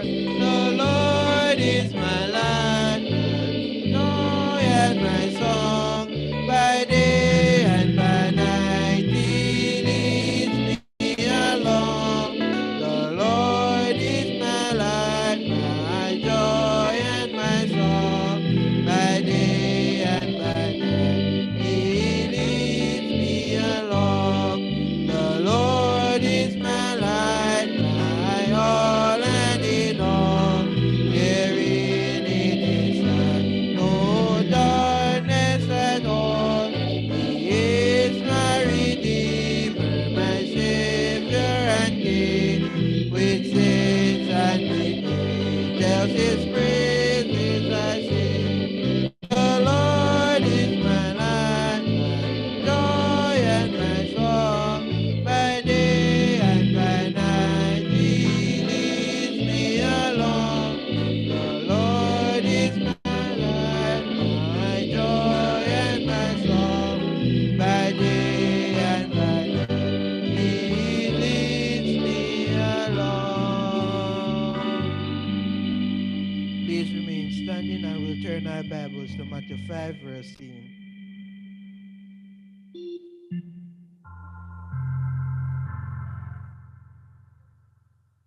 Matthew 5, verse 16.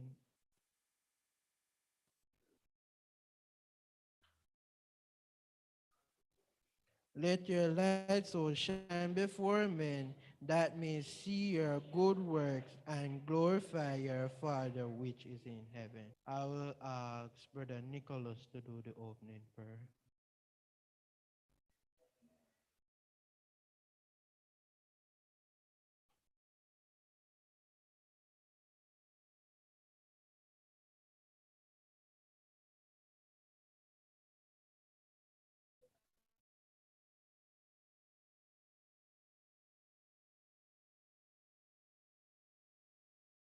Amen.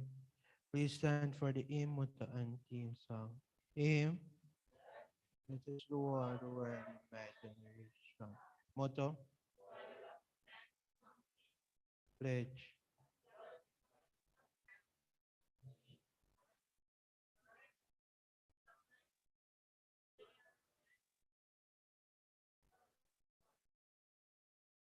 Theme song.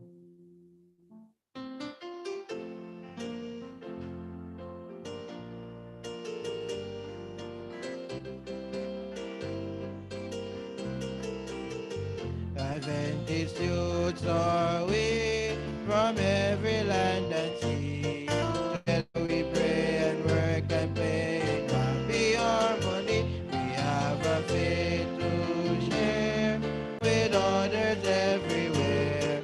A message of love from God above to show the world we care. Adventist youths, Adventist youths, Adventist youth. Please be seated. I welcome you all to our AY's program. I hope you will enjoy what the chairperson have in store for you. Have a blessed Sabbath.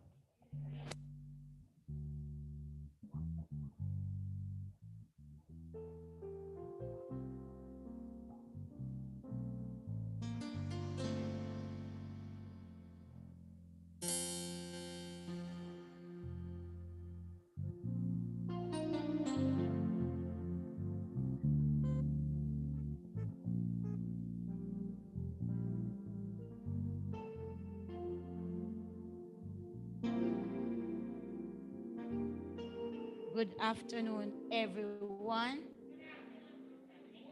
It's nice to have you all back out for AY this afternoon. Sister Sharon, I hope you will have an evening of joyful, blissful something. Is how it go again, Sister Alisa? I hope we'll have a handful of blissful, joyful. All right, so I get it good. All right. I will never forget that one at all, Sister Alisa. Yes, not all of it, but some parts of it. Yes. Yes. I guess this will be something that we'll remember for the rest of this year. It's nice to have everybody out. Brother Ransford, I see you around there adjusting your mask. But don't worry this evening. Brother Omar is going to sing a song for us. And Sister Sharon going to sing one for us. Yes, so it's two songs. One from Brother Omar and one from Sister Sharon. You know the one that Brother Omar is going to sing is the you carry your mouth organ? In bad minded. In with straight strings. I wanted him to do If That Isn't Love. And I wanted Sister Sharon to sing The Love of God is Greater Far. Yeah, write it down, Sister Sharon, sit up on the paper. Yes, Sister Sharon, The Love of God is Greater Far. Yes. So see, I only plan you out. Now here's what you're going to do for me this evening. No worries, Sister Lisa, you're not getting no paper this evening. Praise Jesus. Take out your Bible, take out your tablet, take out your phone, anyone you want. But you're going to swords in hand with them this evening. Don't worry yourself. It's swords in hand with a little bit of twist. Come no, Sister Listen. Since you're not getting no paper this evening. Yes, man, you can use anyone because here's what is going to happen. You're going to find words. So no matter what you want to use, you will have to, oh, that's what it looks like, man. I will tell you the word that you're going to find. I'll tell you the book, I'll tell you the chapter, but you will have to find the word and you have to find that word in the verse that I have. I tried to search and ensure that it was not a word that was popular in the chapter. So I'm hoping that you will find it. Yes, the one that I want. All right, so if you find the next one, it's the one that I want that you have to find. When you tell me which verse you find it in, then I will tell you that is the one I want. All right, so sword in hand. Good. Sister Katie trying to close our phone. Isaiah 41, And the word that starts with I and ends with S, and it's not is. Yes, and the word is not is. Charge. Yes.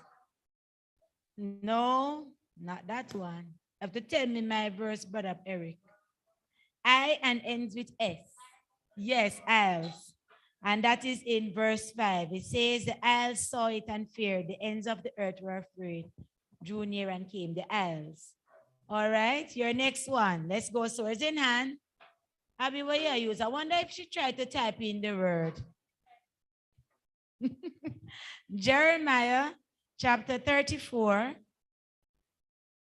Yes. And the verse which says, and it's not at the beginning, so don't look at the beginning. It says,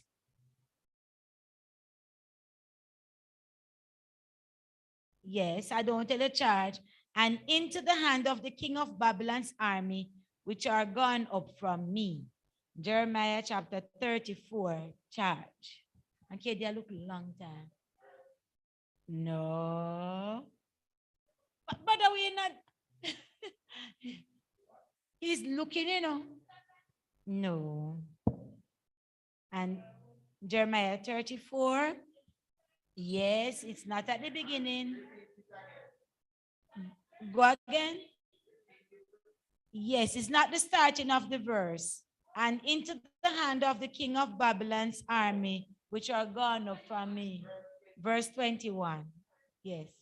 It starts, and Zedekiah, king of Judah, and his princes will I give into the hand of their enemies. Yes, and into the hand of them that seek their life, and into the hand of the king of Babylon's army.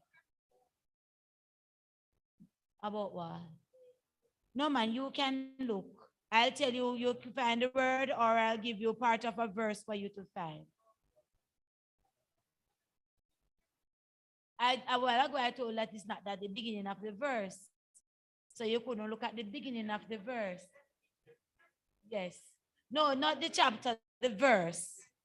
I'll not tell you where it is, but it's not at the beginning of the verse, or if it's at the beginning of the verse. Yes. All right. Brother Wayne, finally. Brother, yes. Swords in hand, yes. What is the rule?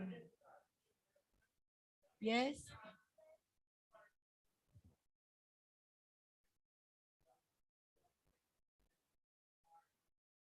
Okay. Okay. All right. So for those who are with your devices, please go to the books. You have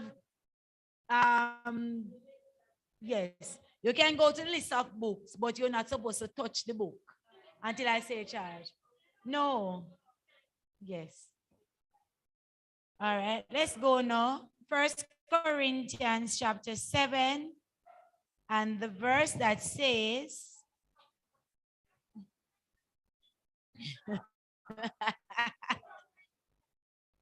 okay.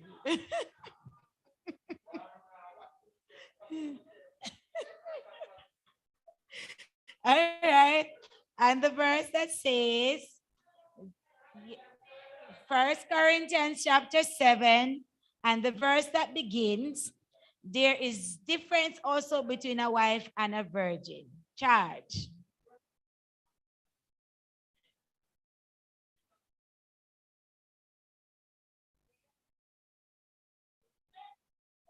Yes, yes.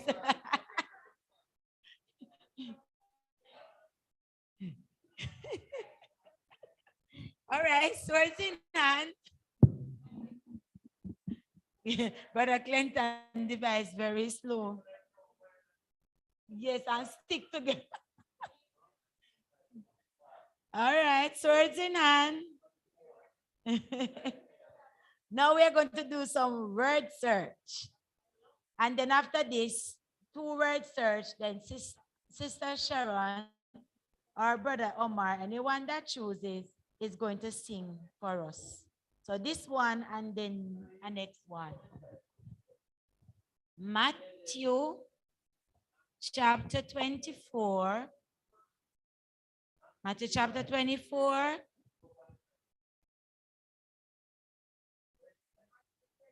Yeah, but you can't go here yet, Sister Gloria.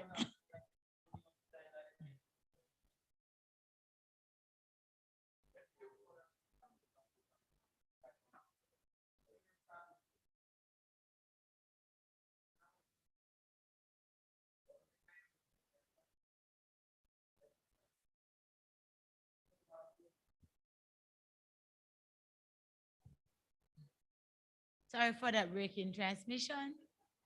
Let us continue. All right, source in hand. Matthew chapter 24, and the verse that has the word low, L-O. Yes, charge. Jeez. No, brother B.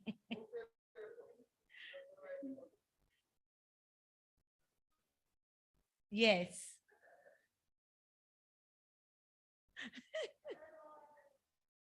L-O. Low. Not low. Correct, Brother Clinton. 35.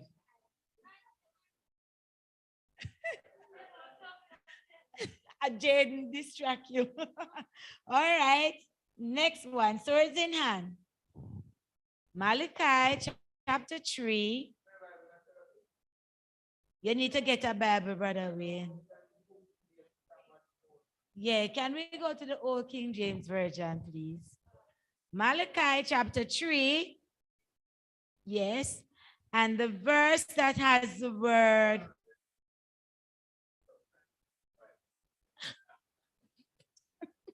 Is this the list and you ever try? Did you know the old Bible leaves?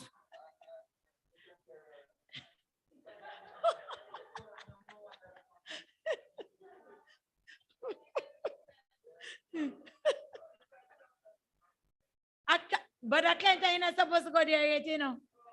Oh, Malachi chapter 3, and you're going to find the verse that has the word delightsome is in it.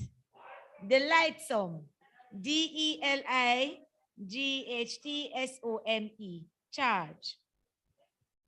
Delightsome.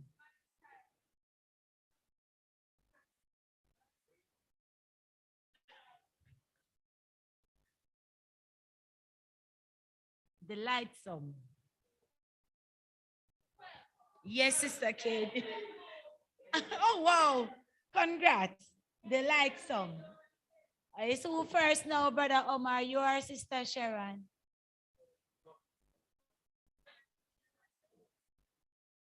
Come now. Come, Sister Sharon. Brother Wayne, you're con scripture. Pull down, Brother Eric, pull back down the stand so you can see. Come, Brother Wayne, let's see if it helps sing. And see you have your favorite mic. Brother Wayne.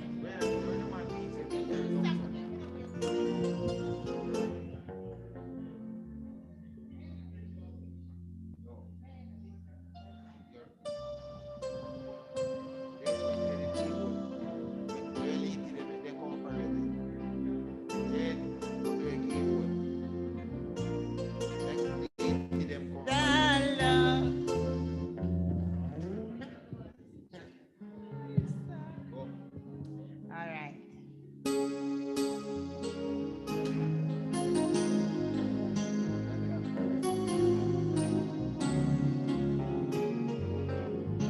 The love of God is greater far than tongue or pen can ever tell. It goes beyond the highest star and reaches to the lowest hell. The guilty pair bow down with care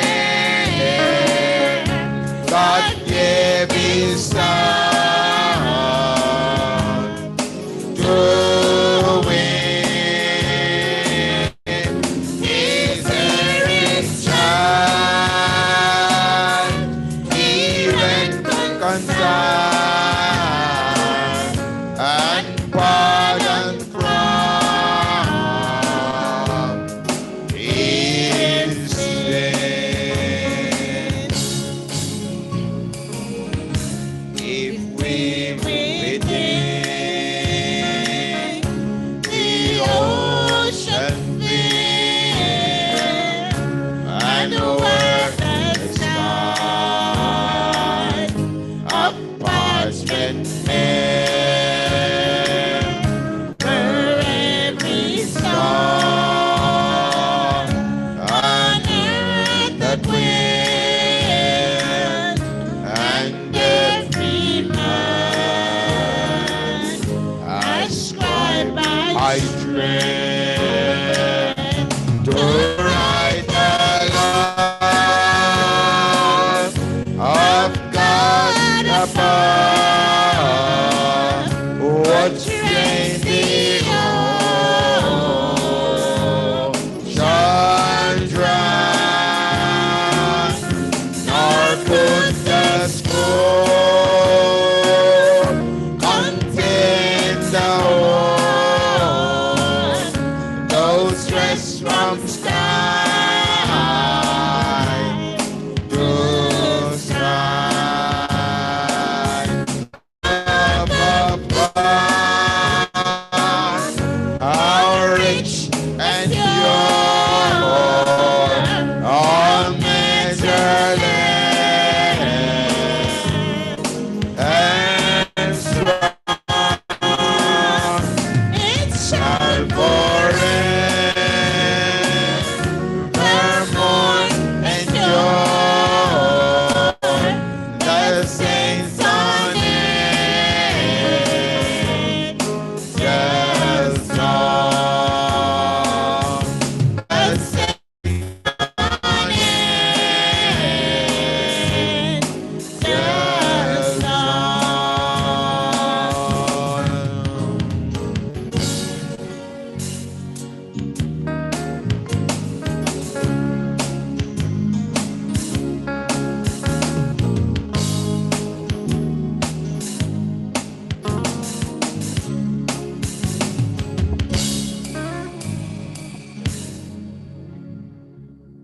So, thank you very much, Sister Sharon. You have lived up to my expectations. And thank you for conscripting Brother Wayne. Yes, you knew to sing the song. Conscript. All right. And thank you for taking Brother Wayne and put him up here to sing with you. Brother Omar, when must I call on you? All right. Brother Creamer, sun sets at 6:10. And just the same way as how we prayed that the sun don't set yesterday when we finished in preparing for Sabbath, I believe that we should enjoy right to the end. So for me, if there's any other day of the week, I don't business when sun wants set. It's on Sabbath. Because I'm enjoying the one day that I have to rest. Amen. And give God brought up. All right. So Brother Omar, after number 1, 2, 3 more, then it is your turn. Yes. Swords in hand.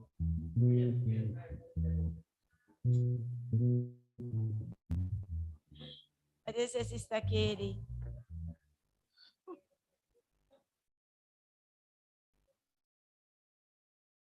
He's outside with his arms. Swords in hand. Proverbs chapter 19, and you're going to find the word err. E-R-R. Proverbs chapter 19, charge. Chapter 19. Yes. E-R-R.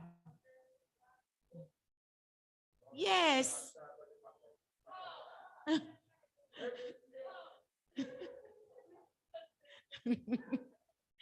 Swords in hand. Psalm chapter 89. Psalm. Yes, sword in hand. Psalm chapter 89. And the verse that has in the word W-I-L-T, wilt, charge. Psalm chapter 89 and the verse that has in the word wilt, W-I-L-T.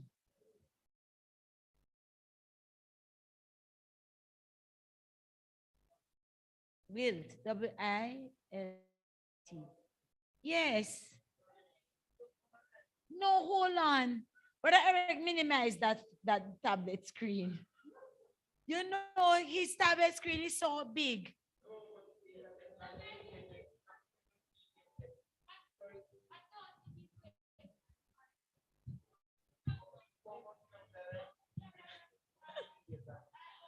All right.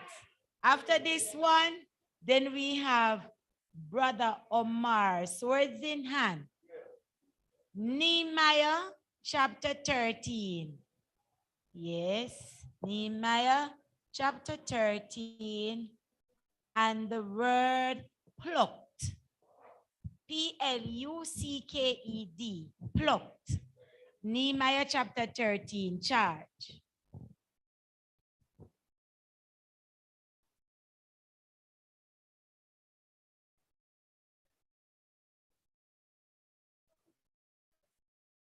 Yes. I object. All right, Brother Omar, it is your turn.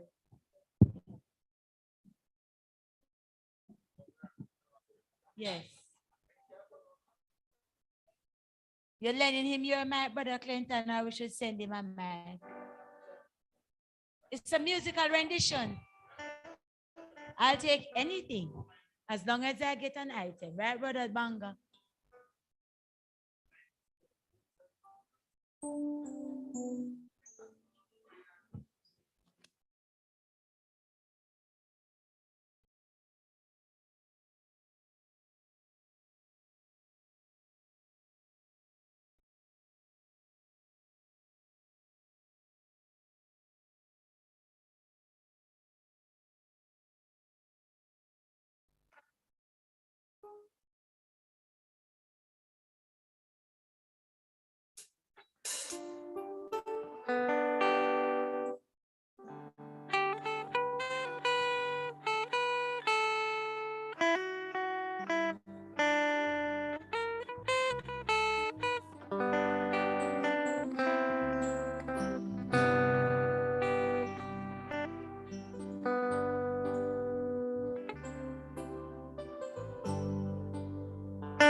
He left the splendor of heaven, knowing his destiny was the lowly hill of Golgotha, there to lay down his life for me. If that isn't love, the ocean is dry. There's no star in the sky,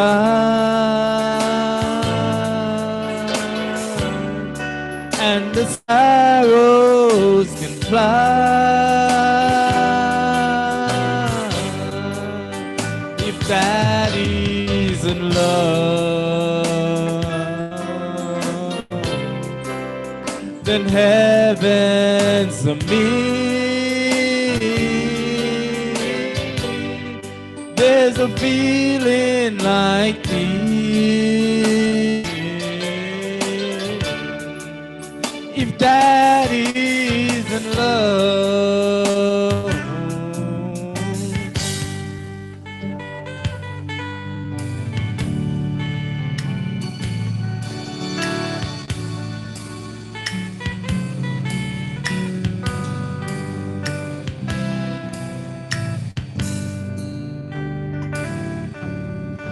Even in death he remember the tears hung in my side.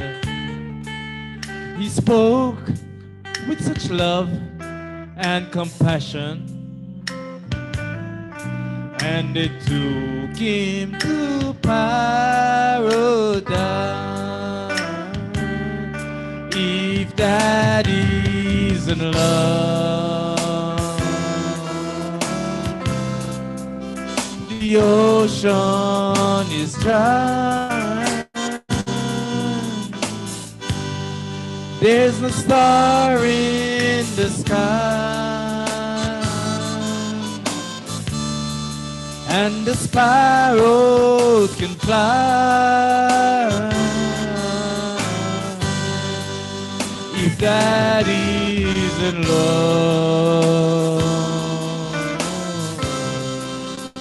then heaven's so near. There's no feeling I feel.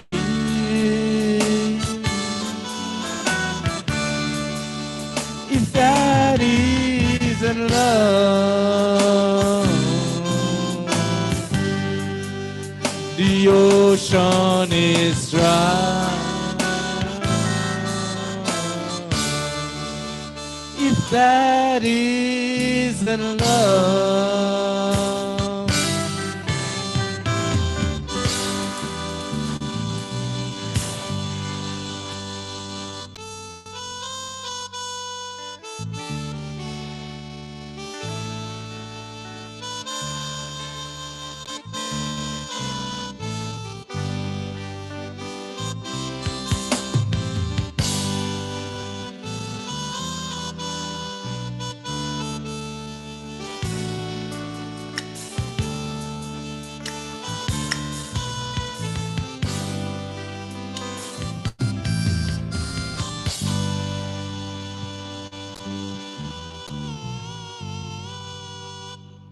And the musicians did not want to stop playing. And I believe we got two beautiful songs. The love of God is greater far than our tongue or pen could ever tell. And we know if that isn't love, then the ocean is dry. No, not this evening. Not this evening, not this evening. Brother Nicholas will sing for us. But not every evening Brother Nicholas have to sing for us. He has this time when, and he knows I'll tell him which one I want to. Right, Brother Nicholas? Yes. He's taking a break and enjoying the afternoon. Our last one then is story time. Yes. It's a long way you got to know. Judges chapter 6, words in hand. Judges chapter 6.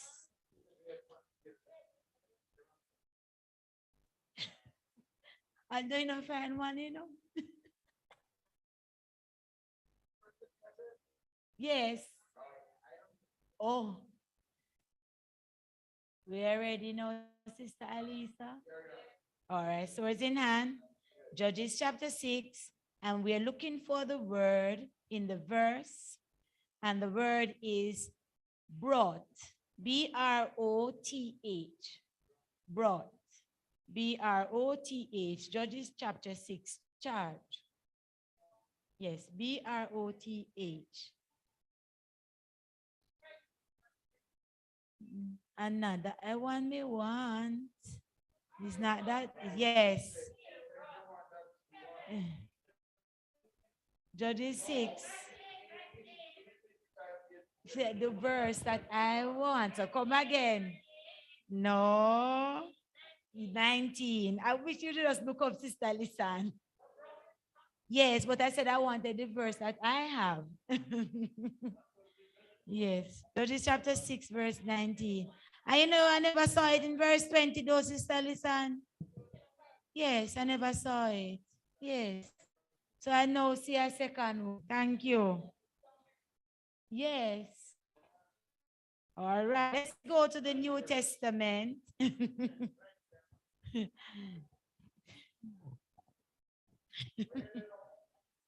The New Testament. Yes. And we are going to Ephesians. Ephesians chapter 3.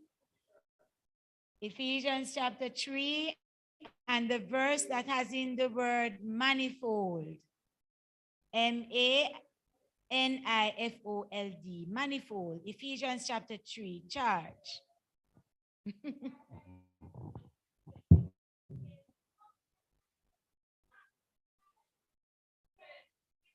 Go again.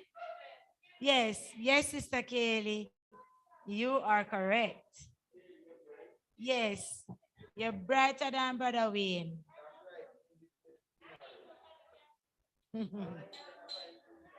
All right. All right. Story time. Yes. And let the Lord and Freddie go to a baseball match. Yes. Freddie and the Lord stood by to observe a baseball game. The Lord's team was playing Satan's team. The Lord's team was at bat. Oh, the Lord's team was at bat. The score was tied 0-0. And it was the bottom of the ninth inning with 2 outs. They continued to watch as a batter stepped up to the plate named Love.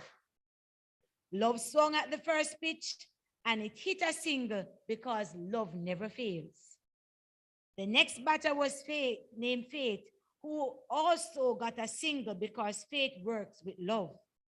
Next batter up was named Godly Wisdom. Satan wound up and threw the first pitch.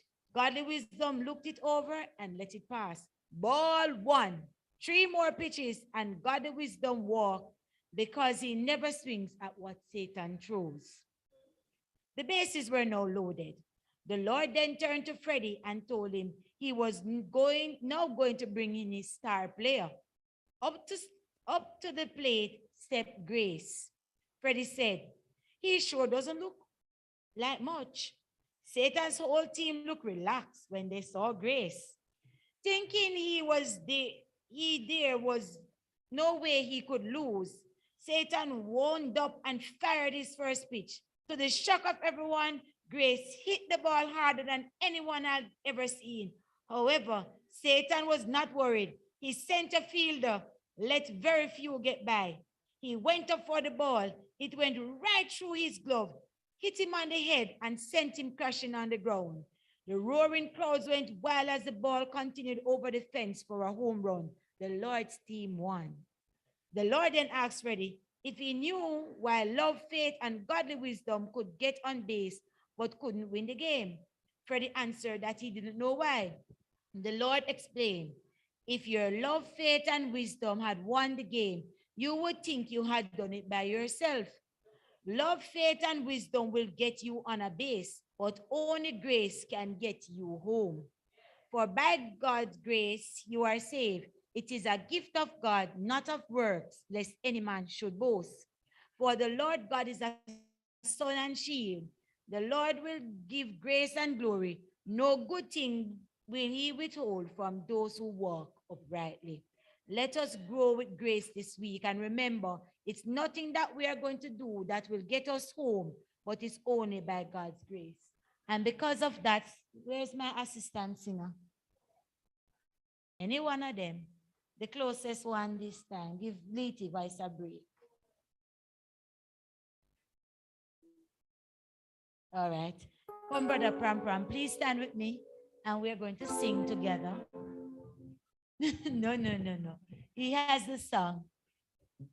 Give us a low key, because you know that poor we can sing. You know this one? All right.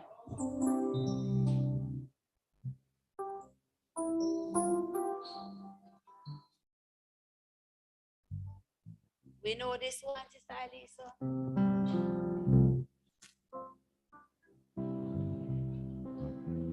Come, Sister Katie, come help the non-singer, please.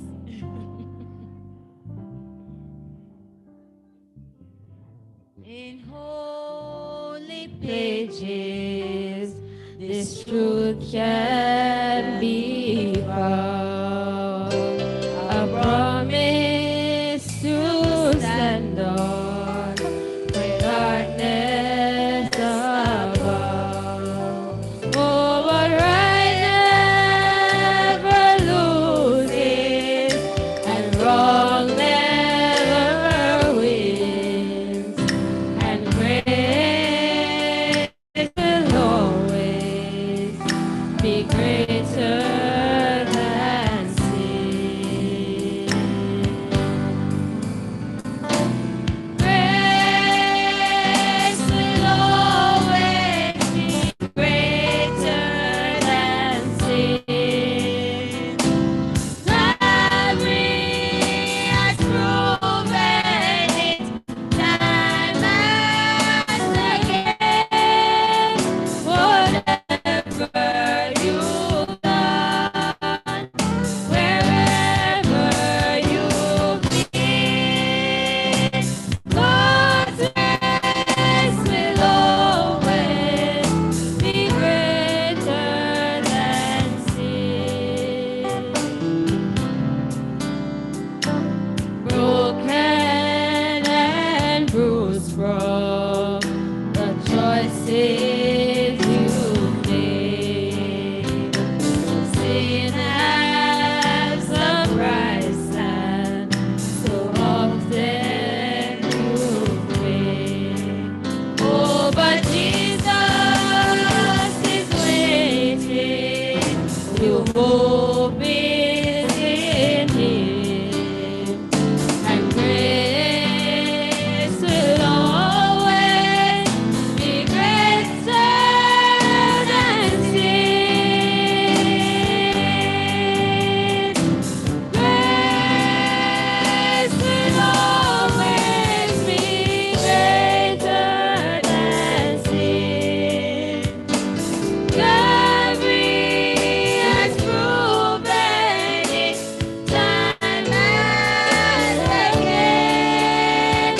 Whatever you've done, wherever you've been, God's grace will always be greater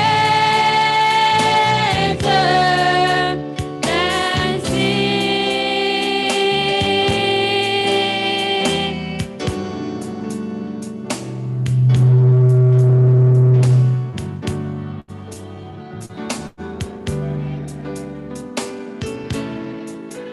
is greater than all our sin. Whatever you've done, wherever you've been, God's grace will always be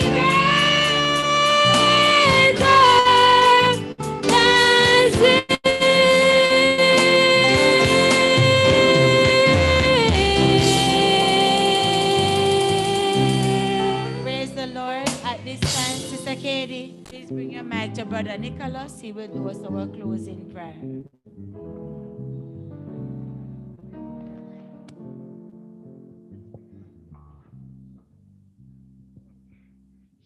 Let us pray. Loving Lord, thanking you once more, dear Lord, that we could come another blessed holy Sabbath, dear Lord. You have been so good from morning until now, dear Lord. And Lord, we have come to an end. So Lord, as we come, dear Lord, I'm asking you for your guidance, your protection, Lord. Thank you, dear Lord, that we could come into your course and learn more about your love, learn more about your word, dear Lord. So Lord, I'm asking to help us, dear Lord, that we may go out and witness and that we can draw others close to you. Continue to bless us as we go through this week, dear Lord. Give us a good time, dear Lord. Give us a good week, dear Father. And Lord, as we come to our prayer and fasting tomorrow morning, dear Lord, asking you to just be with us, dear Lord, that we may worship your hand holy name again, dear Lord. Continue to bless us, dear Lord, in the precious name we pray. Amen. Words of our mouth and meditation of our heart be acceptable in thy Oh Lord, I strengthen my Redeemer. Amen. To continue to enjoy the rest of the couple minutes or the Sabbath. Sun has set almost.